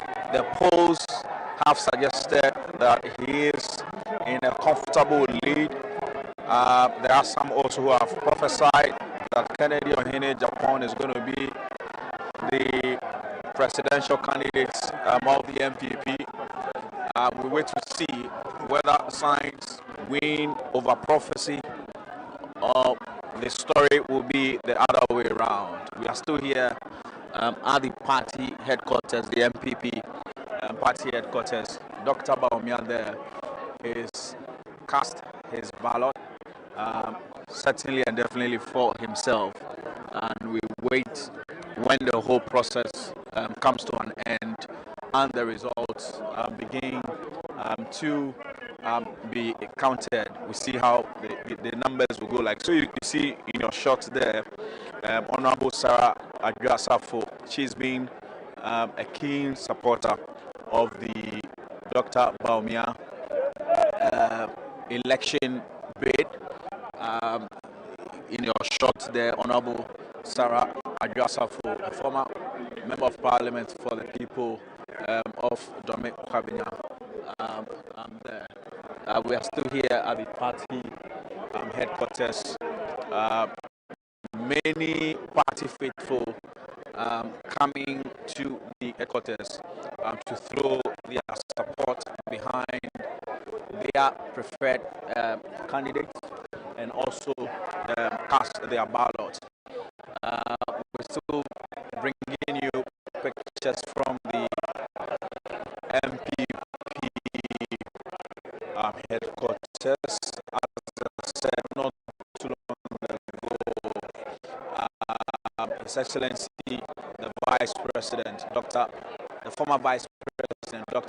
Mahmoud Bawumia, who is contesting in the 2026 MPP primaries, came to vote, and we're waiting to see if we're able to get some few words from him. Here at the party headquarters, delegates from the diaspora, former deputy ministers, former ministers, national executives, former national executives, they have been here since morning trying to cast their ballot and making a decision as to who becomes the next flag bearer of the MPP moving into the 2028 general election. Quickly, let's speak to this man. He is also a member of the Dr. Bawumia campaign team. Good afternoon to you, sir, and welcome to GTV. Not too long ago, we saw your candidate, Dr. Bawumia. Would you say he's poised for victory? He's very confident that the party would give him yet another opportunity to lead us into 2028. He's campaigned vigorously in all the 276 constituencies. He had a very potent message, and the delegates were happy to receive him in their constituencies and assured him of a resounding victory today. So it's a resounding victory or nothing? We're very convinced that it's going to be a resounding victory. What if that doesn't happen? We are confident we'll win. And if you don't win, are you ready to support the winning candidate into the 2028? We are confident that we will win. The NPP is a democratic party, and it is our principle that after every competition comes cooperation. But we are confident that we are going to win. So you'll be presenting him into the 2028 elections. What will be his unique selling points in that particular? You know, of course, he would be the most experienced candidate in 2028. Mind you, the NDC would be presenting a new candidate. So Dr. Bawumia's candidature would make it easier for the NPP to be able to market him. Thank you very much. We are still here. Dr. Bawumia is done voting. He's entered that office for a short conclave. We here, the media men, some few restrictions here and there, but we'll position ourselves to try and get some few words from Dr. Bawumia when he finally exits that meeting. We'll try and get the reaction of Dr. Bawumia. He voted not too long ago, and as I said, any moment from now, in some less than 30 minutes, the whole process should come to an end, and then the results will begin to be collated, and then later in the evening, the Electoral Commission declares the results, and then whoever wins this particular election comes back to the MPP headquarters to share some words moving forward into the 2028 election. It's been a very fierce contest between himself and Kennedy Ejapon, who is promising to deliver jobs to the youth, both within the MPP and also without the MPP, even after the 2028 election. Dr. Bawumia has also been talking about the fact that he is the most marketed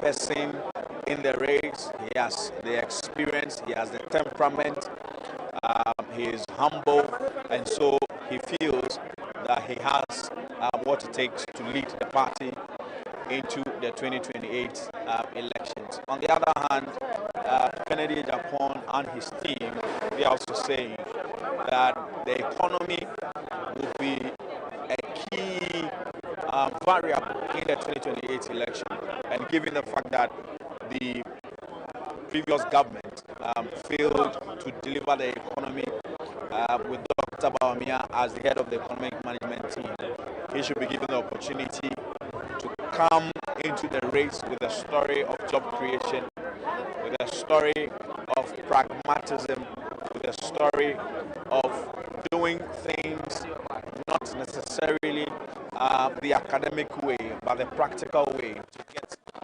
results. So that message has been sold. Both of them promising the rank and file of the MPP delegates that their welfare will be well catered for, and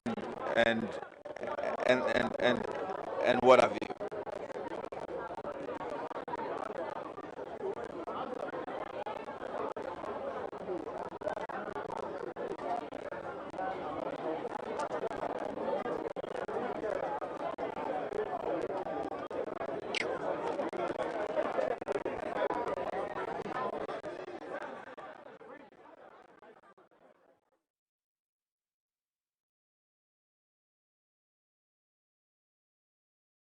with that short meeting in the party head office, let's see a few words.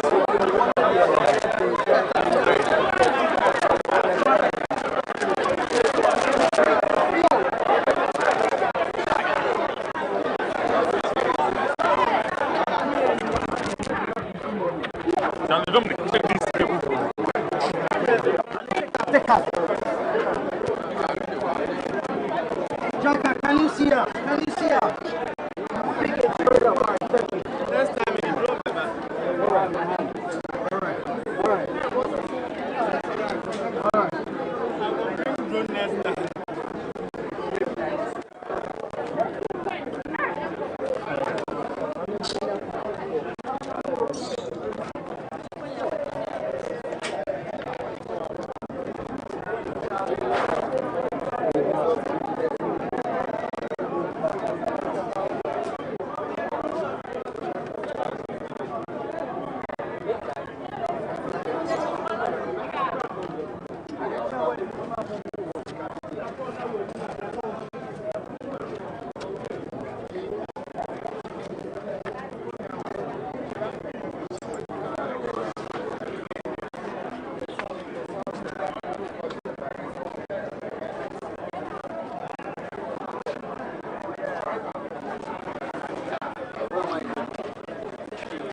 Yeah, he's just cast his ballots, done with the process, granting interviews to journalists who had gathered at the headquarters of the NPP. He just finished speaking to journalists.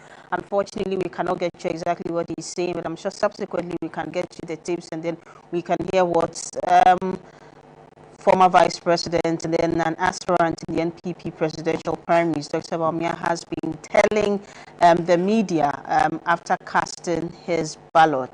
We have around 25 minutes more for us to get to the 2 o'clock time where voting would have ended. Now he's left, Dr. Bawumia has left the NPP headquarters. We're not sure if he would be returning to observe the process when all the collated figures are brought to the headquarters for final maybe announcement by the EC and then the introduction of the candidate who is selected by the delegates this afternoon or today. Now we have Kobi Amwa, his age to Kennedy Ejepong. I'm told that he is on the line. Hello, Kennedy, can you hear me? Kobi, hello, Kobi, can you hear me? I'm Kobi Amwa. Yes, Kobi, I mentioned, I made a mistake earlier. Yes. Can you hear me now? Yes. Great. Yes, I can hear you now. So, I mean, your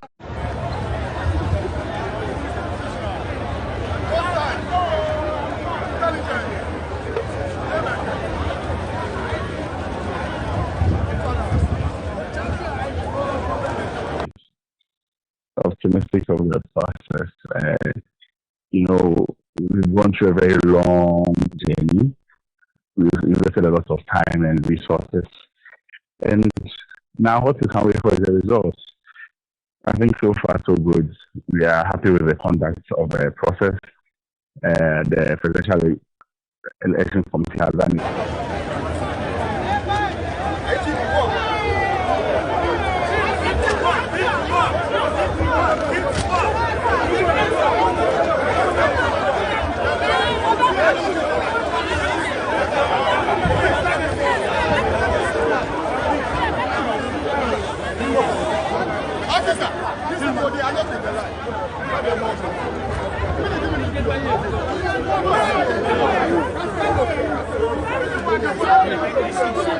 Yeah, I'm here.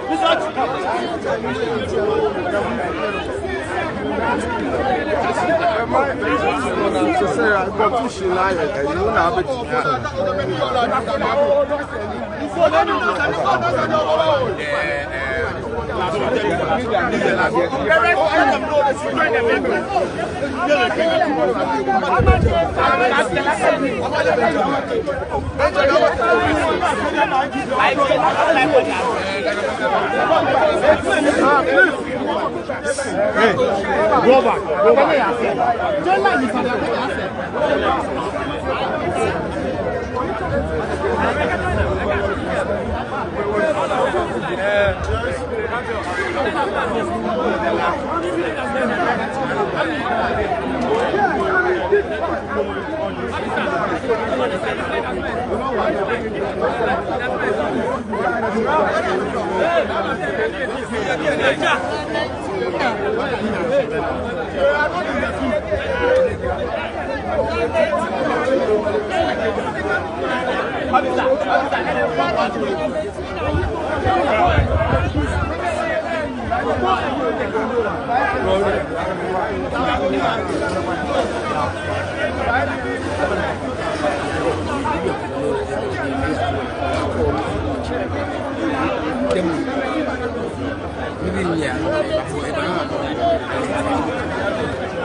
Join the main line.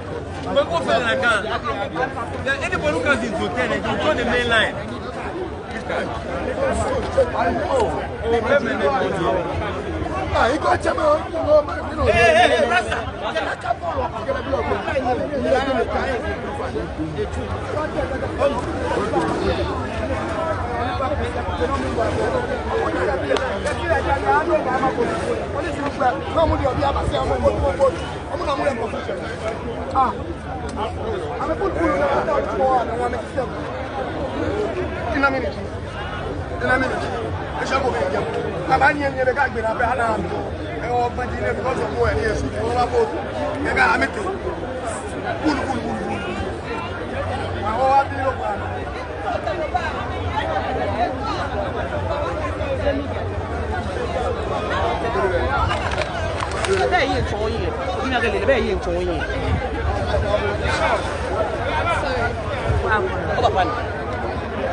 Of which Wa Central is one. As early as 6:30, delegates started arriving here to cast their votes, and as at 10 minutes past 10, 250 delegates had cast their votes at polling station A and 210 at polling section B. The municipal electoral officer, Mr. Ben Alaglo, briefs GBC News about the progress so far. 7 a.m. that we opened the poll. It has been peaceful. Interestingly, the party executive, the former and then the new, they were the first to come, the regional party executives. They were the first person to keep. So they came quickly, cast their vote, and they left. So far, we've not had any incident as such. So the only incident that we got was a delegate that was that arrived. Her name was expunged from the register as a result of her death. Knowing the woman is alive, and the procedure is that if the person comes and the person has been identified as being alive, you shouldn't forfeit his or her vote. So we allowed the agents, reps identify the fellow. We all sign against the name that this is the real person, this is the fellow. So authenticated the person, then we allowed the person to cast the vote. That's the only incident that happened. I'm sure none of them had any complaint about it. The Municipal Police Commander, Franklin Kamu, also briefed GBC News about security arrangements at the voting center at the War Technical Institute. Election is ongoing and we've not encountered anything. We deployed the 74 War Central, 70, and we have the EC's office, the regional office, and the municipal office. Some are also on patrols, and some are also on the Robocop, in case there should be any unfortunate incident. But for now, the place is very, very calm, and everything is going on well. Some of the voters also shared their impressions with the exercise with GBC News so far. I think the security are on top of their work. The party activists too are highly cooperative. So I have seen that everything is in order according to plan. And the voting too is going accordingly. When I came here, within 30 minutes, I've been able to vote. Although we are more than 1,000 delegates in Wa Central. When I came from the main entrance, I was asked for my ID card, which I showed them. They allowed me inside. I went and checked my name on the voter register list, which was found. Then I went through the process of voting. A total of 1,148 delegates are expected to cast their votes at this center, and polls are expected to close by 2 o'clock. Swala Abdul Wahab, GBC News. Wow.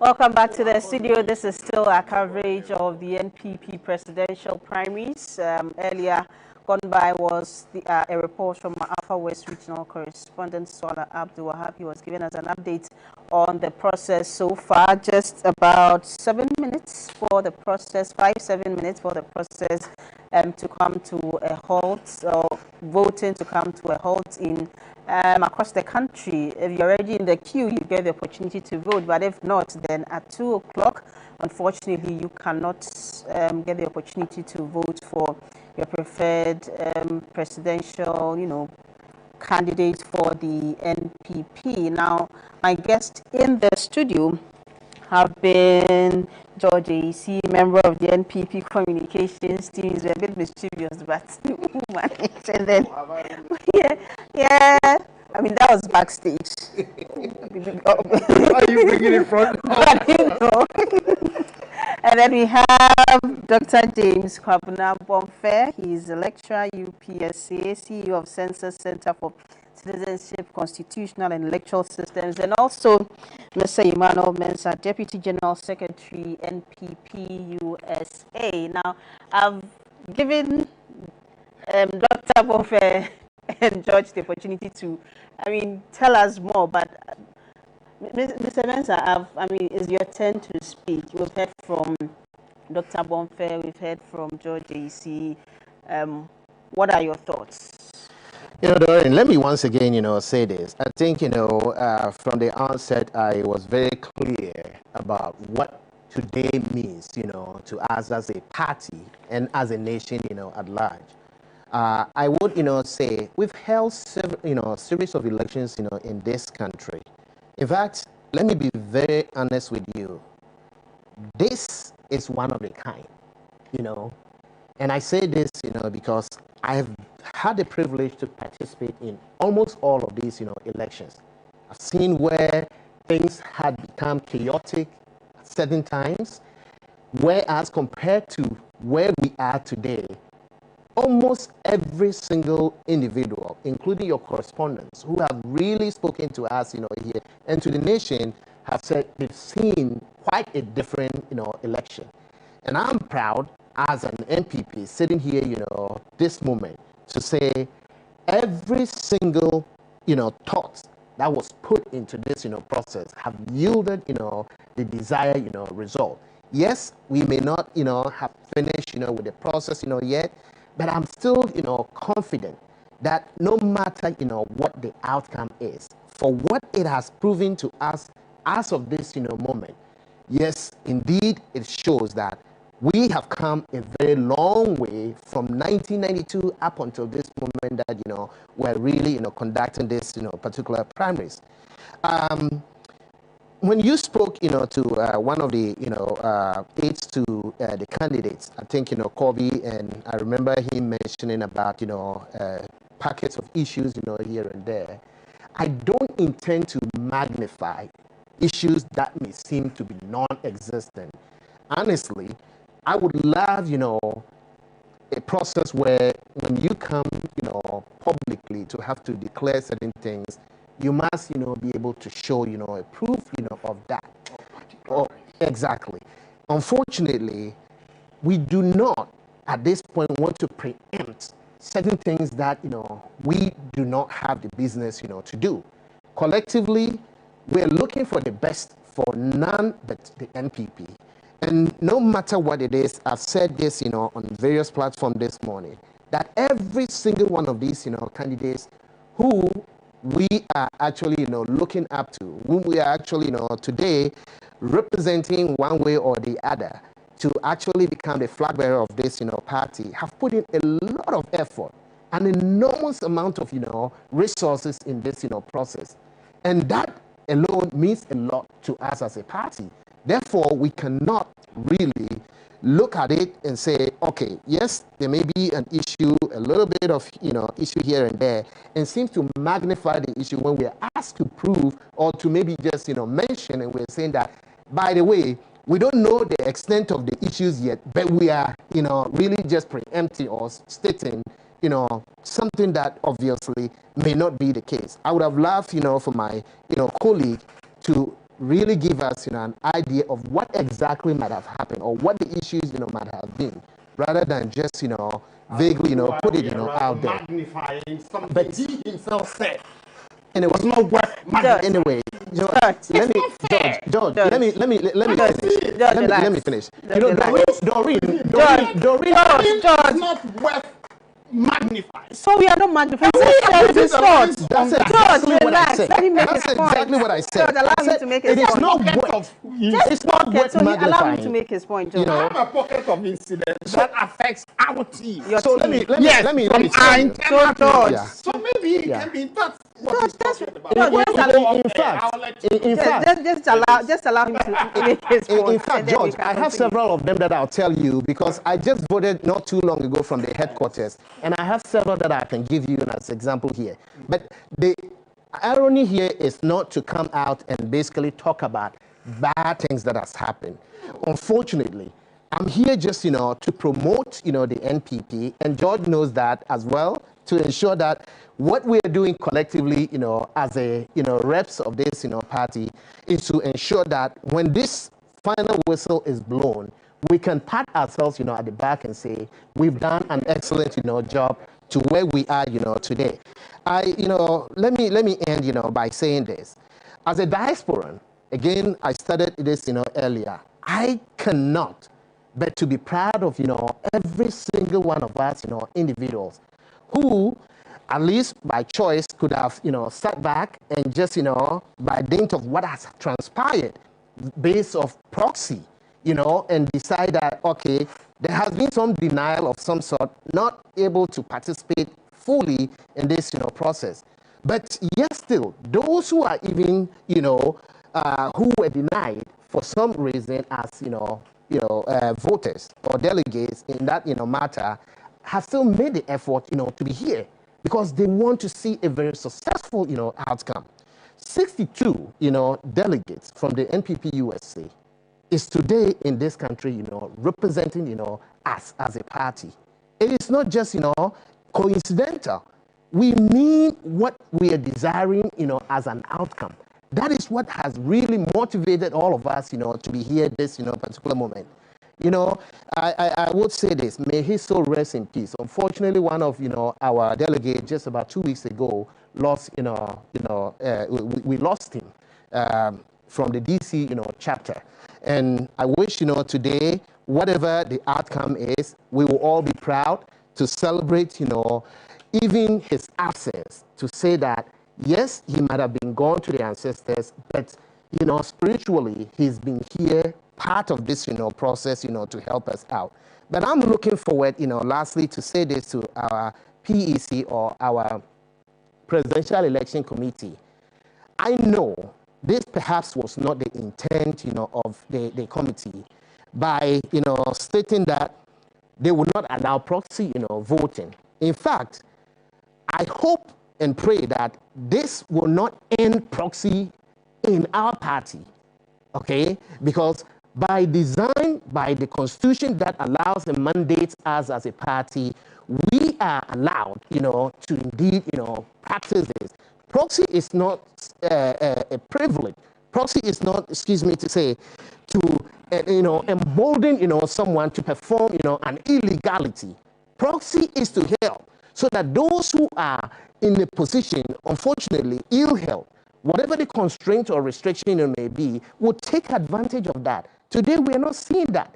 And I pray that this will not be something we're carrying forward as a party. As part of our reform as a party, we will look up to this and ensure that we will collectively make the process a much better, smoother one, so that a certain section is not feeling this way, that there has been some denial of participation, because it is a civic responsibility, and we must all be part of this, internal democracy without being feeling hurt just because we have not been given an even platform in that case. But the party has spoken.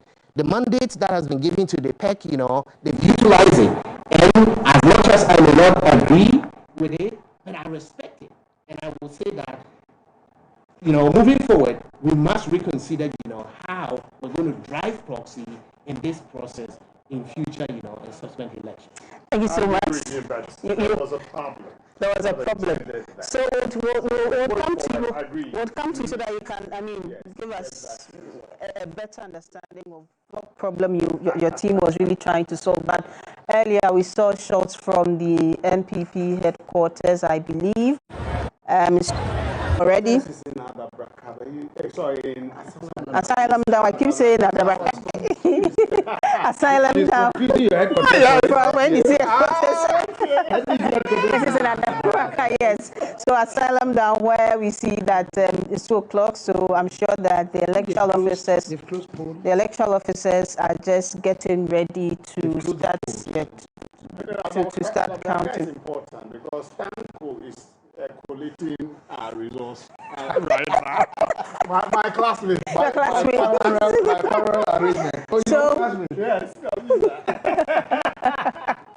So while we wait for both collations, but let me just tell our viewers that President Mahama will be launching the Upper West Region Share Lands of Hope projects in WA.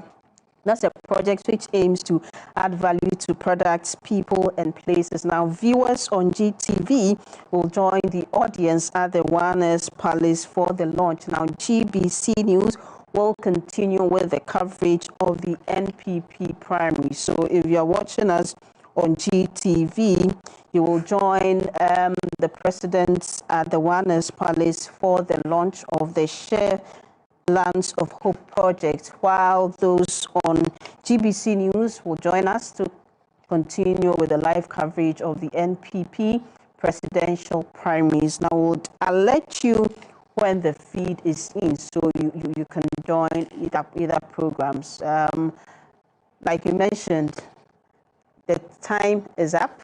Very critical point at this point, where the electoral officers sort out the ballots and then start counting.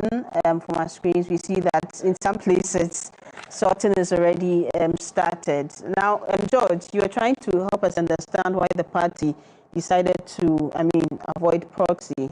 Yes, some of the candidates and other members thought the last time we had the election 2023, proxy was abused, There's allegations of certain high numbers and who properly, you know, people who were to cast them. You know, when you're given a proxy, somebody is to, and people were using other people to use to cast those proxies, and it wasn't properly done. So it was indirectly saying that the proxy was used to rig the case? Well, that was part of the initial allegations, okay? And so people were not comfortable that we are going to use proxy again. They made a case, and the Presidential Election Committee accepted it, okay? I empathize with them, you get it, yes. But I believe that if you are a delegate and you intend to cast your vote, you will come. Okay, you will come. yes, of course. Sometimes I've had the occasion of moving from one point to another within the country to go and cast my vote. Okay, let's hold it and get to. I really had accidents on one. Let's get to the NPP headquarters. Let's get to Asylum Down and then get to the NPP headquarters. Morris is ready. George, let's listen to Morris and then we come and then you can give us some more details. Hello, Morris, can you hear me? In your pictures there, not too long ago, His Excellency, the former Vice President, Dr. Mahmoud Bawumia, was here to cast his ballot, very much confident and upbeat that he's going to emerge victorious in the 2026 MPP primary. There you have in your shots the process to declare who leads the NPP into the 2028 election has begun. You can call it the second department of the whole process, which began in the morning. There in your shots, sorting and then counting would begin any moment from now. The process thus far has been peaceful, it's been smooth, it's been well organized and coordinated, apart from little pockets of misunderstanding which happened in some constituencies. Anyone you speak to relative to this whole process will say that it's been peaceful and it's been calm. The MPP will now position themselves, making sure that they galvanize, they organize the party faithful and the party base to solidly back anybody who is going to be the winner of this contest facing the NDC in the 2028 elections. So we are still here at the MPP party headquarters, as you can see in your shot. Sorting has begun and counting would continue after the sorting. It was delegates from the diaspora, Council of Elders members, former deputy ministers, former ministers. From the NPP headquarters in Asylum Down, where counting or sorting has begun. From Morris, we'll take you to the Ashanti region. That's an important region for the NPP, a major stronghold, if not the stronghold of the NPP. But yes, we'll have Nicholas Osei-Wusu. He's Ashanti regional correspondent. He'll give us some details of what is happening in the region, whether the process is done in most of the centers, whether sorting has begun, and then we'll take the latest from him and then come back to the studio. Hello, Nicholas, can you hear me? Yes, I can hear you, Doreen. Yes, Nicholas, so give us an update. What is happening? It's already 2 o'clock. In some centers, the voting has ended and sorting has begun. What is happening in the Ashanti region? Yes, in the Ashanti region, the exercise has been quite generally peaceful, very successful, without let or hindrance. Most, I would say, a greater majority of those who turned out for the exercise to exercise their franchise went through successfully. As I speak to you, I'm reporting live from the Prempeh Assembly Hall here at the Subin or in the Subin constituency. That's the center for the Subin constituency. And the sorting and counting has just begun. We are waiting patiently for what the outcome is going to be like. But it looks like everybody is in high spirits. There isn't any visible look of anxiety or apprehension among anybody around here. And I also say that the security arrangement for today's exercise across the region, so far as I'm aware, has been very, very, very tight. I've been to, this is the third center I've been to. The first one was the Bosomtwe, the St. George's Senior High Technical School at Kuntase, the center for the Bosomtwe constituency. And you know that is peculiar in the sense that that is where Dr. Yao Adutum is the current MP and has his voting also there. He came to vote around 9:30, and the people were in high spirit, were very expectant, and they cherish in the or relish in the moment because this is the first time anybody from that particular constituency has risen to that high level in political activism to the point of participating and in flag bearership contest in any of the major political parties in the country. And so they were in high spirit and they turned out in massively. Then also at the Edrisumai Senior High School, the turnout was also very high as at 11 a.m. Out of the 1,112 delegates who were expected to take part in the exercise, more than 730 had already gone through the exercise, with quite a number of them already waiting for their respective turns in the queues.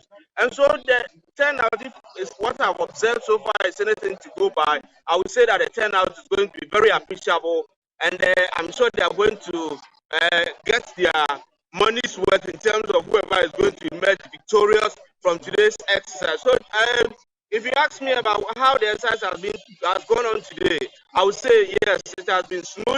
It has been without let or hindrance. Security arrangement. I have seen some supposedly muzzled or macho men held at bay by the security arrangement. They were unable to come anywhere close to the perimeter within which the exercise has been taking place. I've seen one or two of them hovering around, trying to have their way into, but they have been held at bay. So if you ask me about what is happening during the situation here,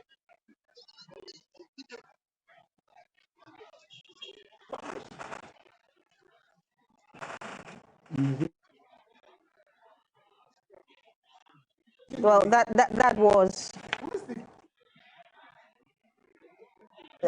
our Ashanti regional correspondent Nicholas Oseiwusu updating us on the process in the region.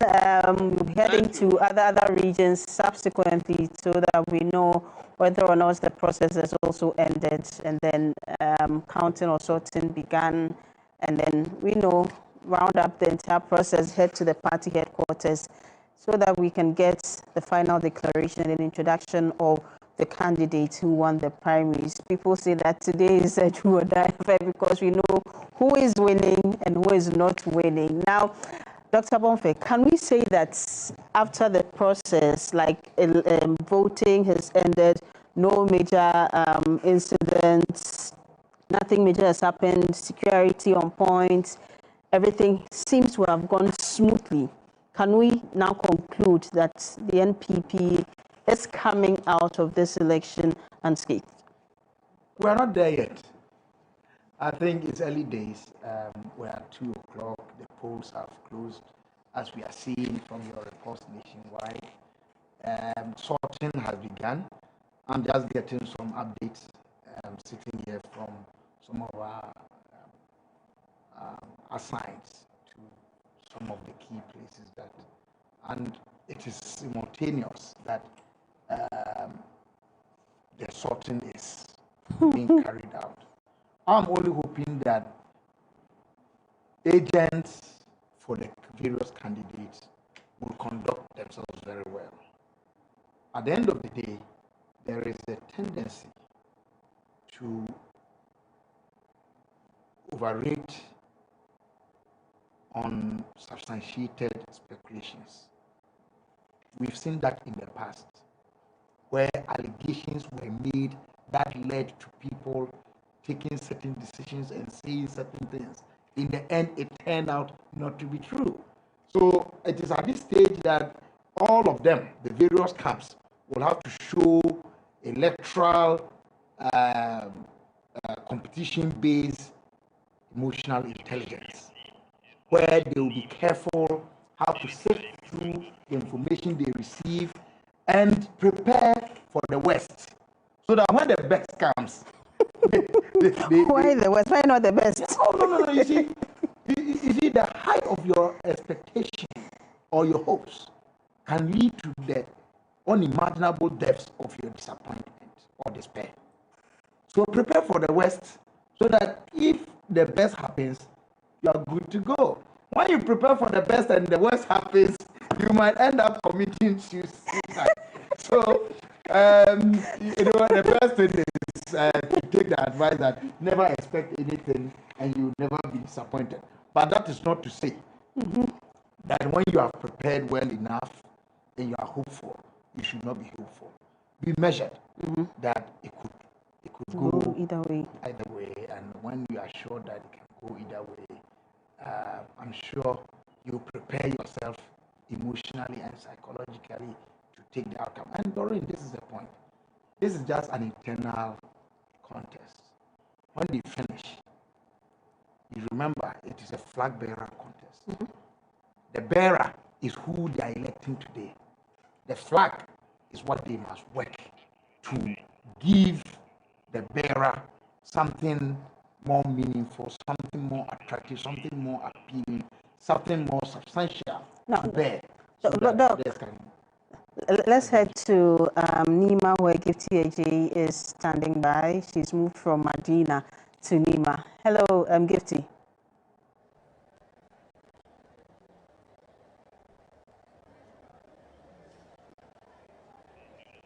Hello, Gifty. Can you hear me?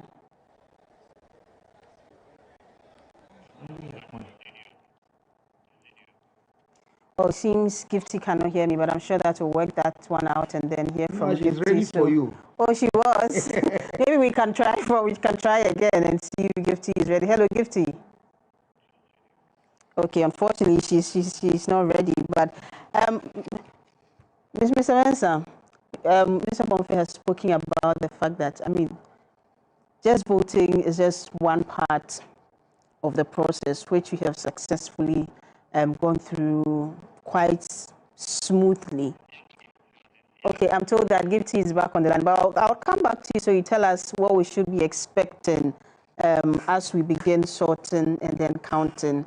Gifty, if you're on, tell me what's happening in Nima. Thanks so much, Doreen. So welcome to the Ayawaso East constituency. And we are currently at the Nima cluster of schools. And this is where the constituency election is taking place. And as you can see behind me, vote counting is currently underway. We were told that, voting ended at exactly 2 o'clock. And so all the reps are here, all the observers are here, security is tight, and the ballot papers are being counted.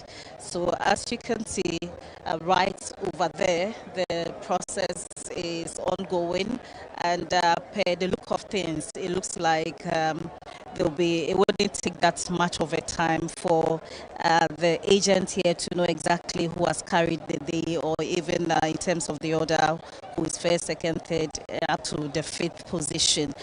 But just across the center, we have quite a number of delegates standing there patiently hoping to know the outcome of the election, and so we want to go and then speak to some of them to know their expectations level.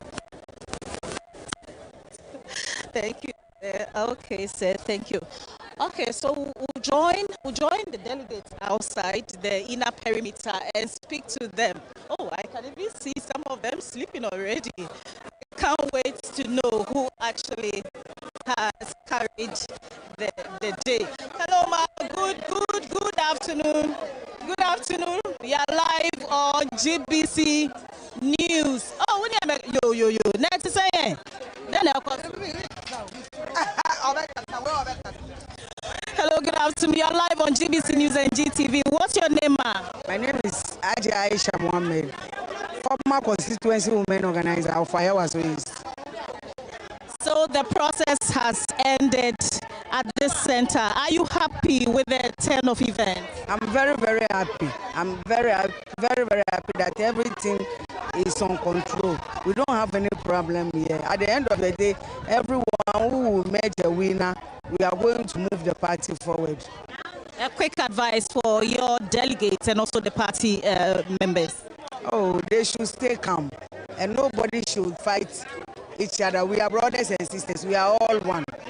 We are all one. So even here, there is no any problem. We are not fighting. We know each other. So at the end of the day, anyone who will make winner will work with the person. Thank you so much and all the best. Would you want to talk to us? You are live on GBC News and GTV. What's your name, sir?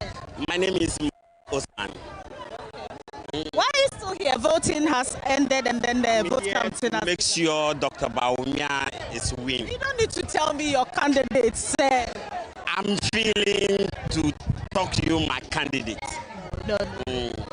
This is unnecessary. Okay, so you are hoping your candidate... Yes. Inshallah. So if he should win, I mean, what does it mean to you? What does that mean to you? And also the development of I want to make sure to come and be an Constituency National coordinator. That's why I'm supported by Bawumia, because 2028 election is for boot. At any cost, it's supposed Dr. Bawumia to win that election. That's why I'm here. Wish you all the best. Wish you all the best. It's unfortunate he mentioned a particular candidate. Oh, okay. Hello, ma. Good afternoon. Oh, but she's sleeping.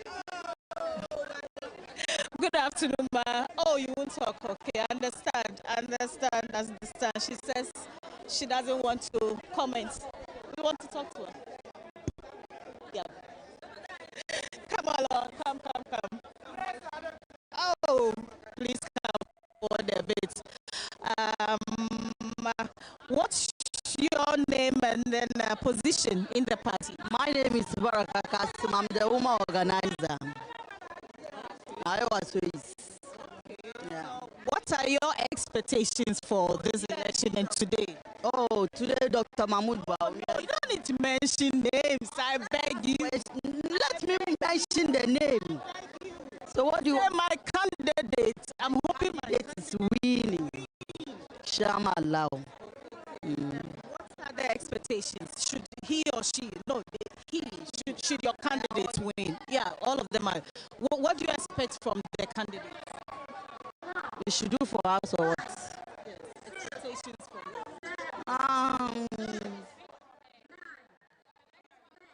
We are winning, so let's take it that way. We are winning. So from Gifty, we head to the NPP headquarters at Asylum Down. We're told that counting has already begun. And as you can see on your screens, the electoral officer is already, she's showing the ballots to the people around, and then they are counting the ballots for the candidates. So we'll head over there, get some updates from Morris, and then we'll come back to the studio.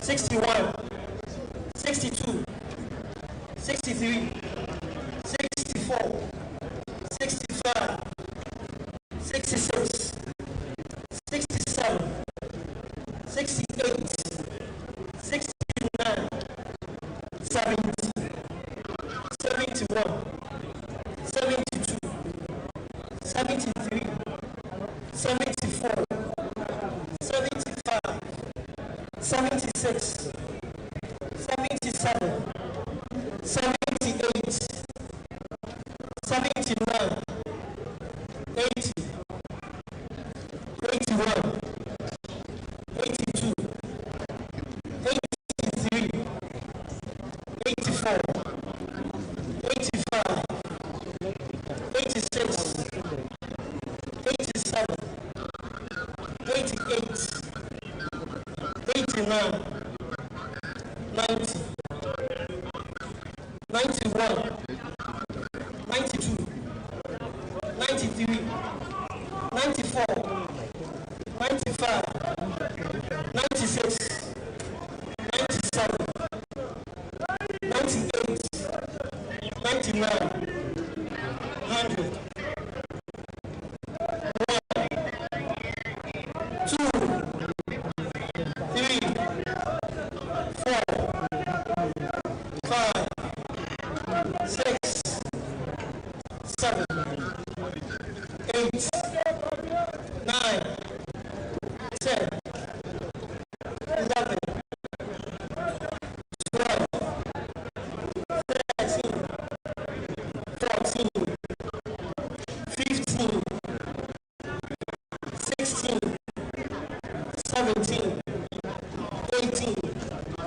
19, 20, 21, 22, 23, 24, 25, 26, 27, 28, 29, 30, 31, 32, 33, 34, 35,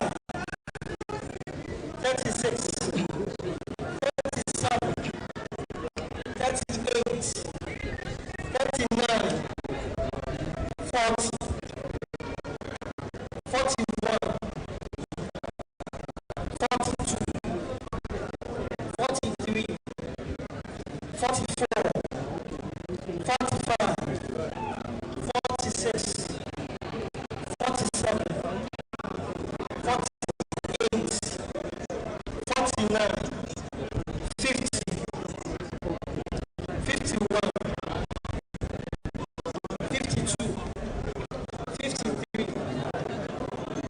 54, 55, 56, 57, 58, 59, 60, 61, 62, 63, 64, 65, 66, 67, 68, 69, 70, 71, 72, 73, 74, 75, 76, 77, 78, 79,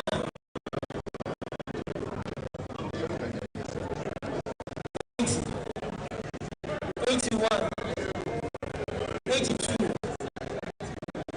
83, 84, 85, 86, 87, 88, 89, 90, 91, 92, 93, 94, 95, 96, 97, 98, 99, 100.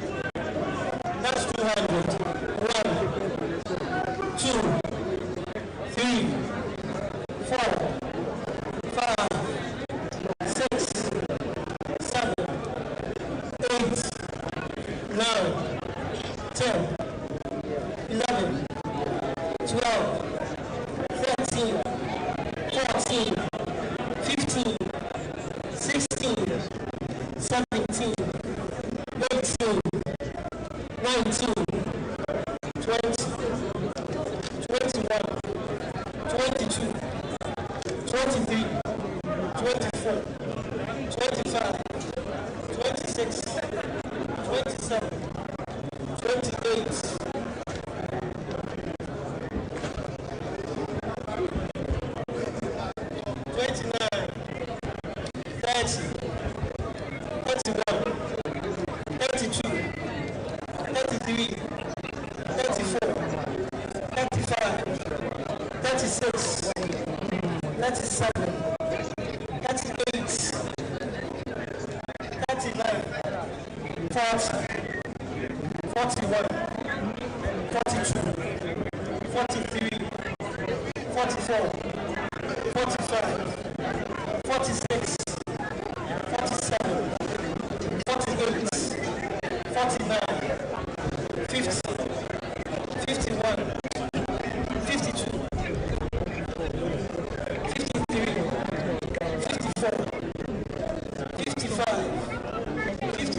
96, 97, 98, 92, 3, 4, 5, 6, 7, 8, 9, 10, 11, 12, 13, 14, 15, 16, 17, 18, 19, 20, 21, 22, 23, 24, 25, 26, 27, 28, 29, 30, 31, 30, 38, 39, 40, 41, 42, 43, 44, 45, 46, 47, 48, 49, 50, 51, 52, 53, 54, 55, 56, 57, 58,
All right, so polling has come to a close here at the party headquarters.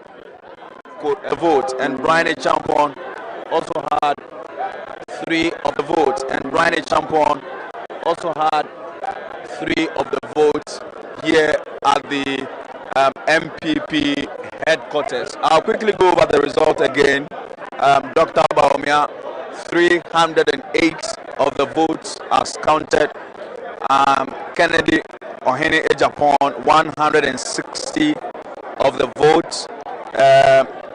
We have Kobna Eje Ejapon, he had 7 of the votes, and Yao Osei Educhum had 3 of the votes.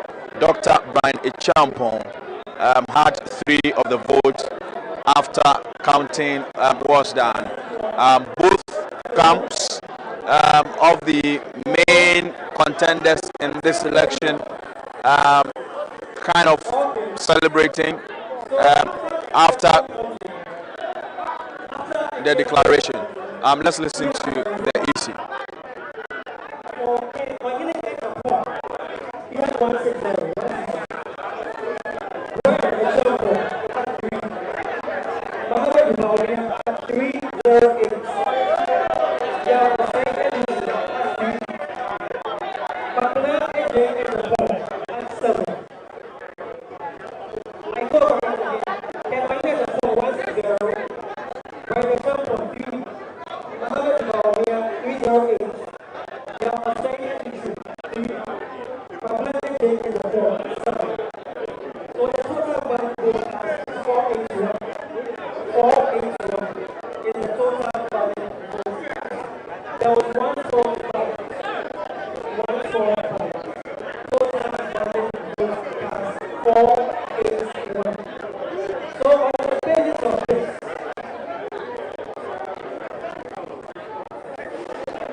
Obtain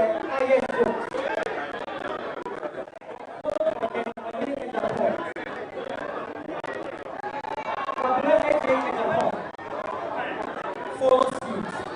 The Brian Chapel and the secretary also follow suit. For this center, for this particular center, I declare Muhammad Maria, the candidate elect for this center, not everybody.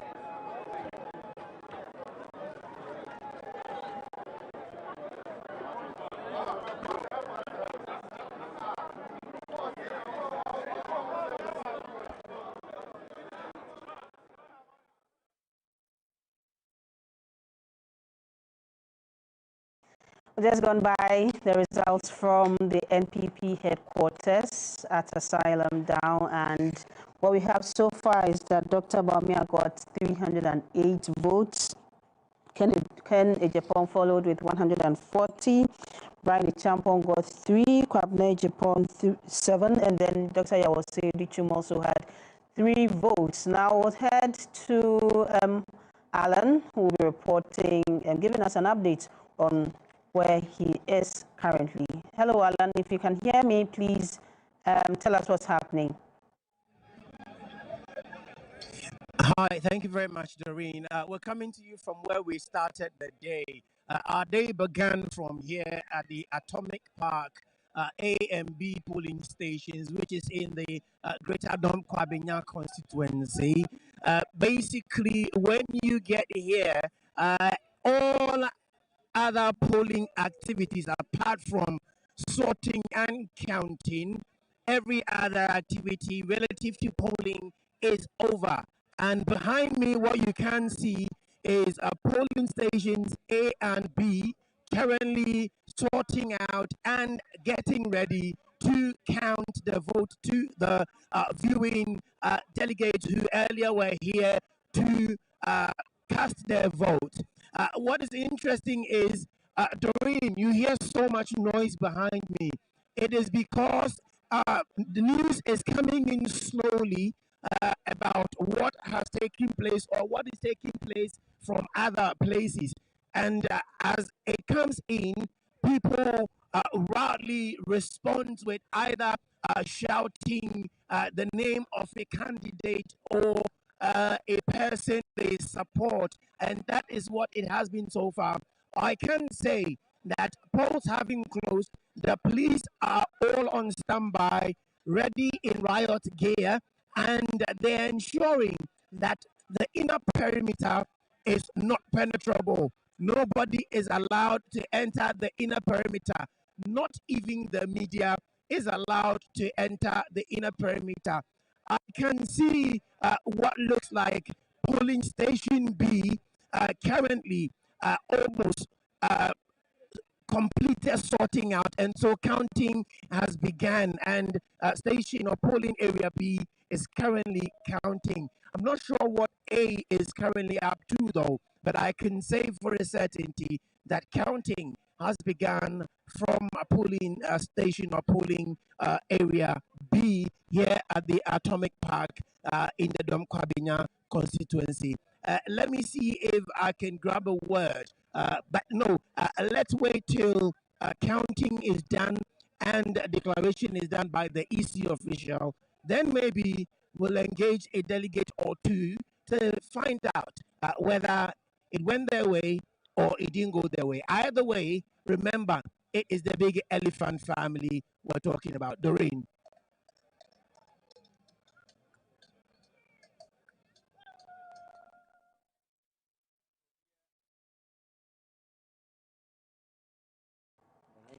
Well, that's Alan reporting from where he is. We'll come back to the studio and maybe subsequently take you to the other polling centers so we can get some updates. But we have some results already coming in.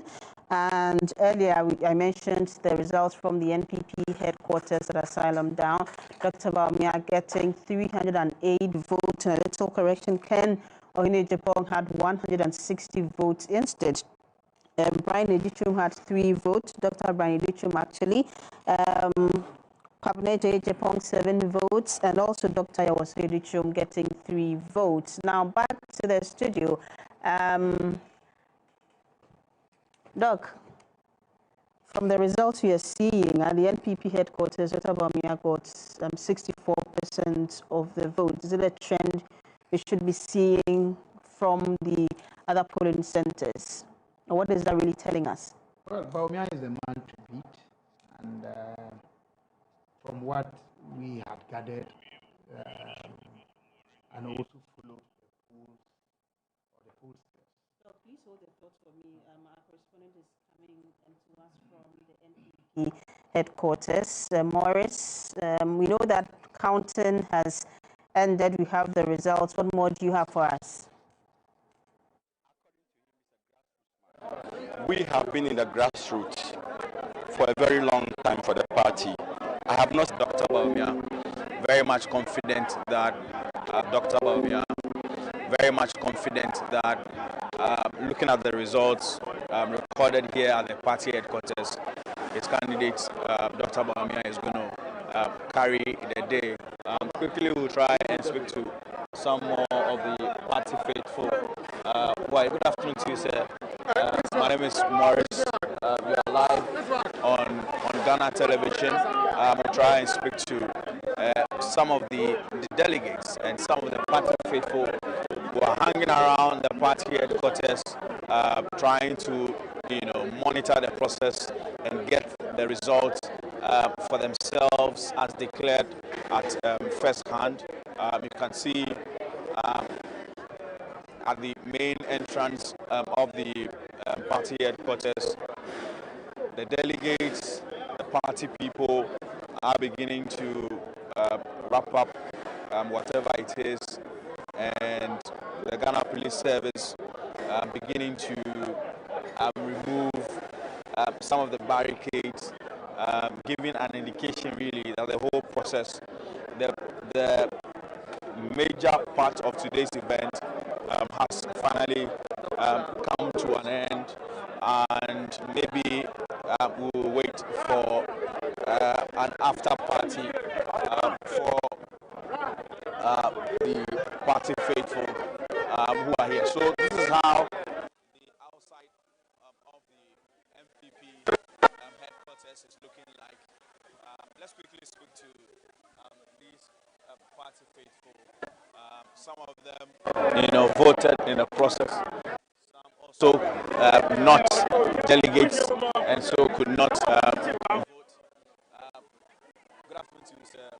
My name is Morris. I like on GTV. The results have been declared. Did it go in your favor? Yeah, I would say it went to my favor. No, I am supporting Ken. And here I would say it's, I don't want to say, but I mean I have to say because of clarity's sake, here is still the establishment. So if Ken should win half of DMB's votes, then it's good. It's a good result for him because Ken, his strength is at the grassroots. That is where he's gaining the results for him to win. And if he's having half of this from DMB, then it's good. Compared to 2023, yeah, he didn't perform here, but now I can see he has improved over here. It is a massive one, and we are going to get the other ones to win the election for. Are you monitoring the figures? Do you have any? How is it going so far? For now, I was here. I haven't checked from the other network what they are saying. The result, they are yet to mention all of them. It's only the head office that I've heard. But I believe the results over here is very good, and Ken is making it. That's what I'm seeing. You think Ken is a grassroots man, properly so called? that is it. You see, the party, you are a media person, and you've heard them always crying that let me say in P, that we our party. Yeah, so they are looking for someone that can help them, remember them as people who are working for the party. So I am sure that this is what they are crying for, and this is what they are going to vote for. I've heard news from, let's say, Dominic Wabenya and Sotium, and they are voting massively for Ken. So I believe grassroots is Ken, and Ken is grassroots. I mean, you as a person, will you like to work with Dr. Bawumia in case he wins? Yeah, this is one party. It is MPP, but you know, when there is a contest, we cannot all go together like we supporting one side. This is one thing we do. We are a democratic party. We are people who understand the game. So when we are done, victory belongs to MPP, either Dr. Bawumia or Kennedy. It's NPP, and we are all going to work together. What we need is, in the end, we need to secure the victory come 2028. That is it. Your name? My name is Emmanuel Pomboachiado. I'm former German youth organizer. Thank you very much, Emmanuel, here at the party headquarters. He is a Ken supporter, and he is hopeful that, given the fact that Ken got more than half of the figures that Dr. Bawumia got at the MPP headquarters, and also because in his mind, Kennedy Japan is a grassroots person, the results coming from the countryside should be favoring his candidate in this particular contest. The MPP party headquarters, many more of the party members beginning to return to their houses after they've heard the results. Very much so, as I said, later in the evening, maybe they will be returning to maybe see the winner who becomes the flag bearer of the New Patriotic Party moving into the 2028 general elections.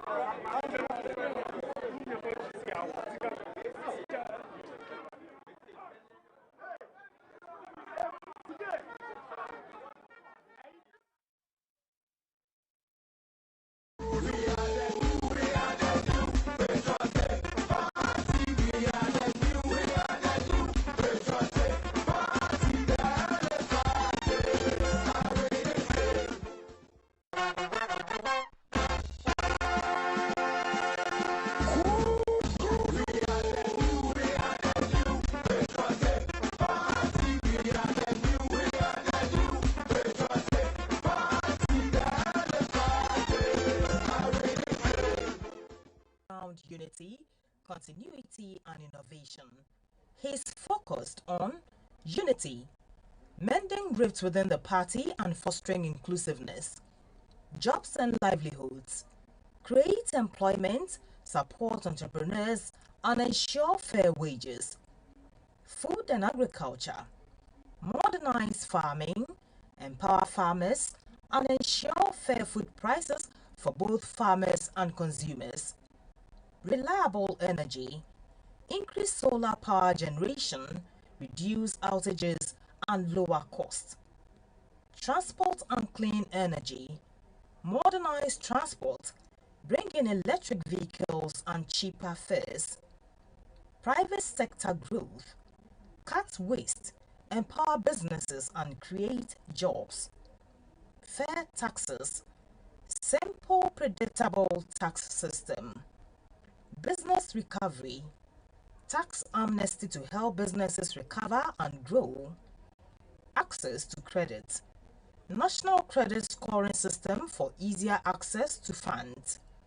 These promises reflect the needs of everyday Ghanaians, prioritizing jobs, fairness, and stability. He's also emphasizing his track record of integrity, competence, and compassion, and urging delegates to focus on issue-based campaigns rather than personal attacks.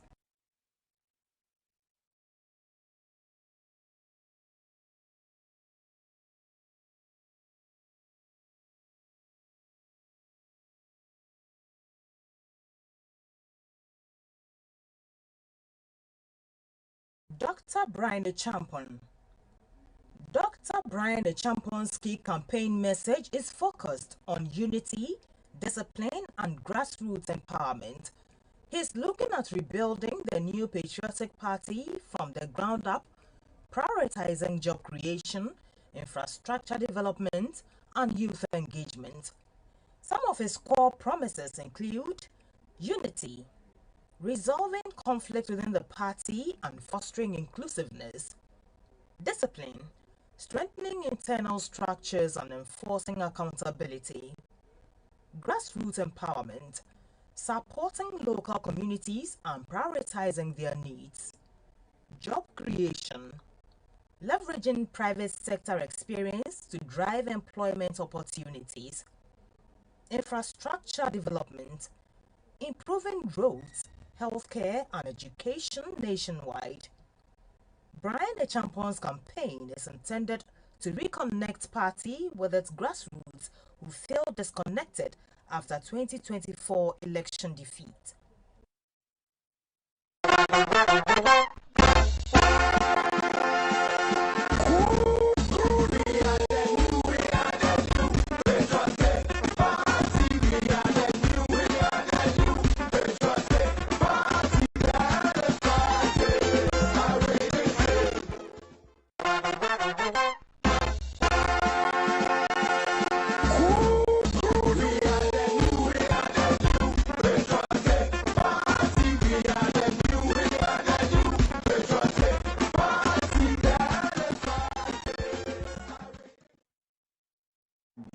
Welcome back to the studio. This is still a live coverage of the NPP presidential primaries. Counting has begun in some constituencies, in some polling centers as also. We've had some results coming in, and particularly from the NPP headquarters.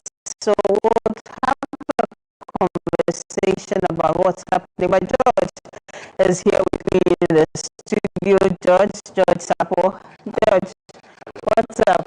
Oh, nothing much. Good day. Okay, have you been, getting some of the results from some of the constituencies? Some way.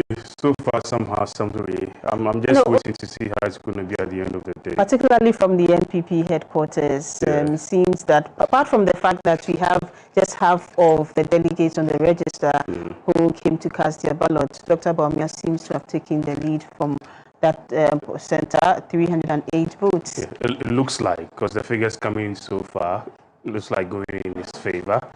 But we wait. It's a long day, over 200,000 delegates. So it's going to be a very long one. And for me, I'm just waiting for the Netflix series between data and then religion, and we'll see who's really going to win that aspect of it. That's my interest. That's my interest, because the outcome of this particular exercise is going to be telling a lot on a lot of things. So because we've had a lot of people say a lot of things, those from the prophecies, from the religious bloc, and the researchers, and it's a whole battle there. So and this outcome will influence a lot of things within our national conversation too, because let's be very honest with ourselves. Within Africa here, lots of these things play. Data prophecy. So we are getting to a stage where it depends on who's going to win from this outcome, and we'll know whether certain conversations will be had, whether it's going to be data or prophecy. So as we look at who is going to win, George Isiya was so confident earlier. George, are you still confident? Yeah, very confident. But the figures do not really show that your candidate is winning. It's not pointing to my expectations. I'm very cautiously optimistic. Now you're cautiously optimistic. Earlier you were seriously optimistic. No one could stand. Now you are being cautious. George is a gentleman. He will do the early concession when it points to that. As I maintain, the outcome of today's election is not so much the issue as how they carry themselves into the future, especially tapping into the strategic, positive side of each of the five candidates, because they all come with a lot of things on the table. Whoever emerges has the task of rallying them together to lead them into helping reorganize their party. But how easy or difficult would that task be, knowing how dirty the campaign was? Well, it would be easy if the person is able to show magnanimity, and the others are humble enough to concede. You see, in politics, George, I keep telling you that there's no shame in concession if the intentions are innocent and altruistic. Because we all can make mistakes. What is important is to accept that, well, this was an internal contest. We were all fighting for it, so we may have offended here, there, but let's make peace and rally round the bigger flag. Okay. All right. It's going to be very interesting. Interesting. I've also noticed one thing, two things here. Whether one is popular in the party or popular out of the party. Now, which one stands strong? A candidate who is popular outside the party that you think